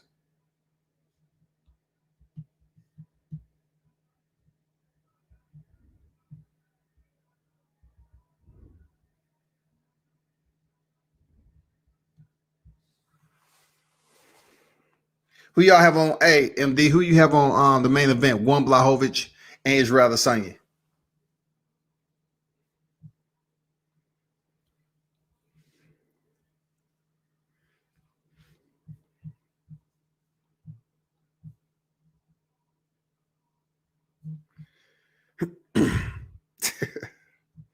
Hey, but I gotta hit the slab, y'all.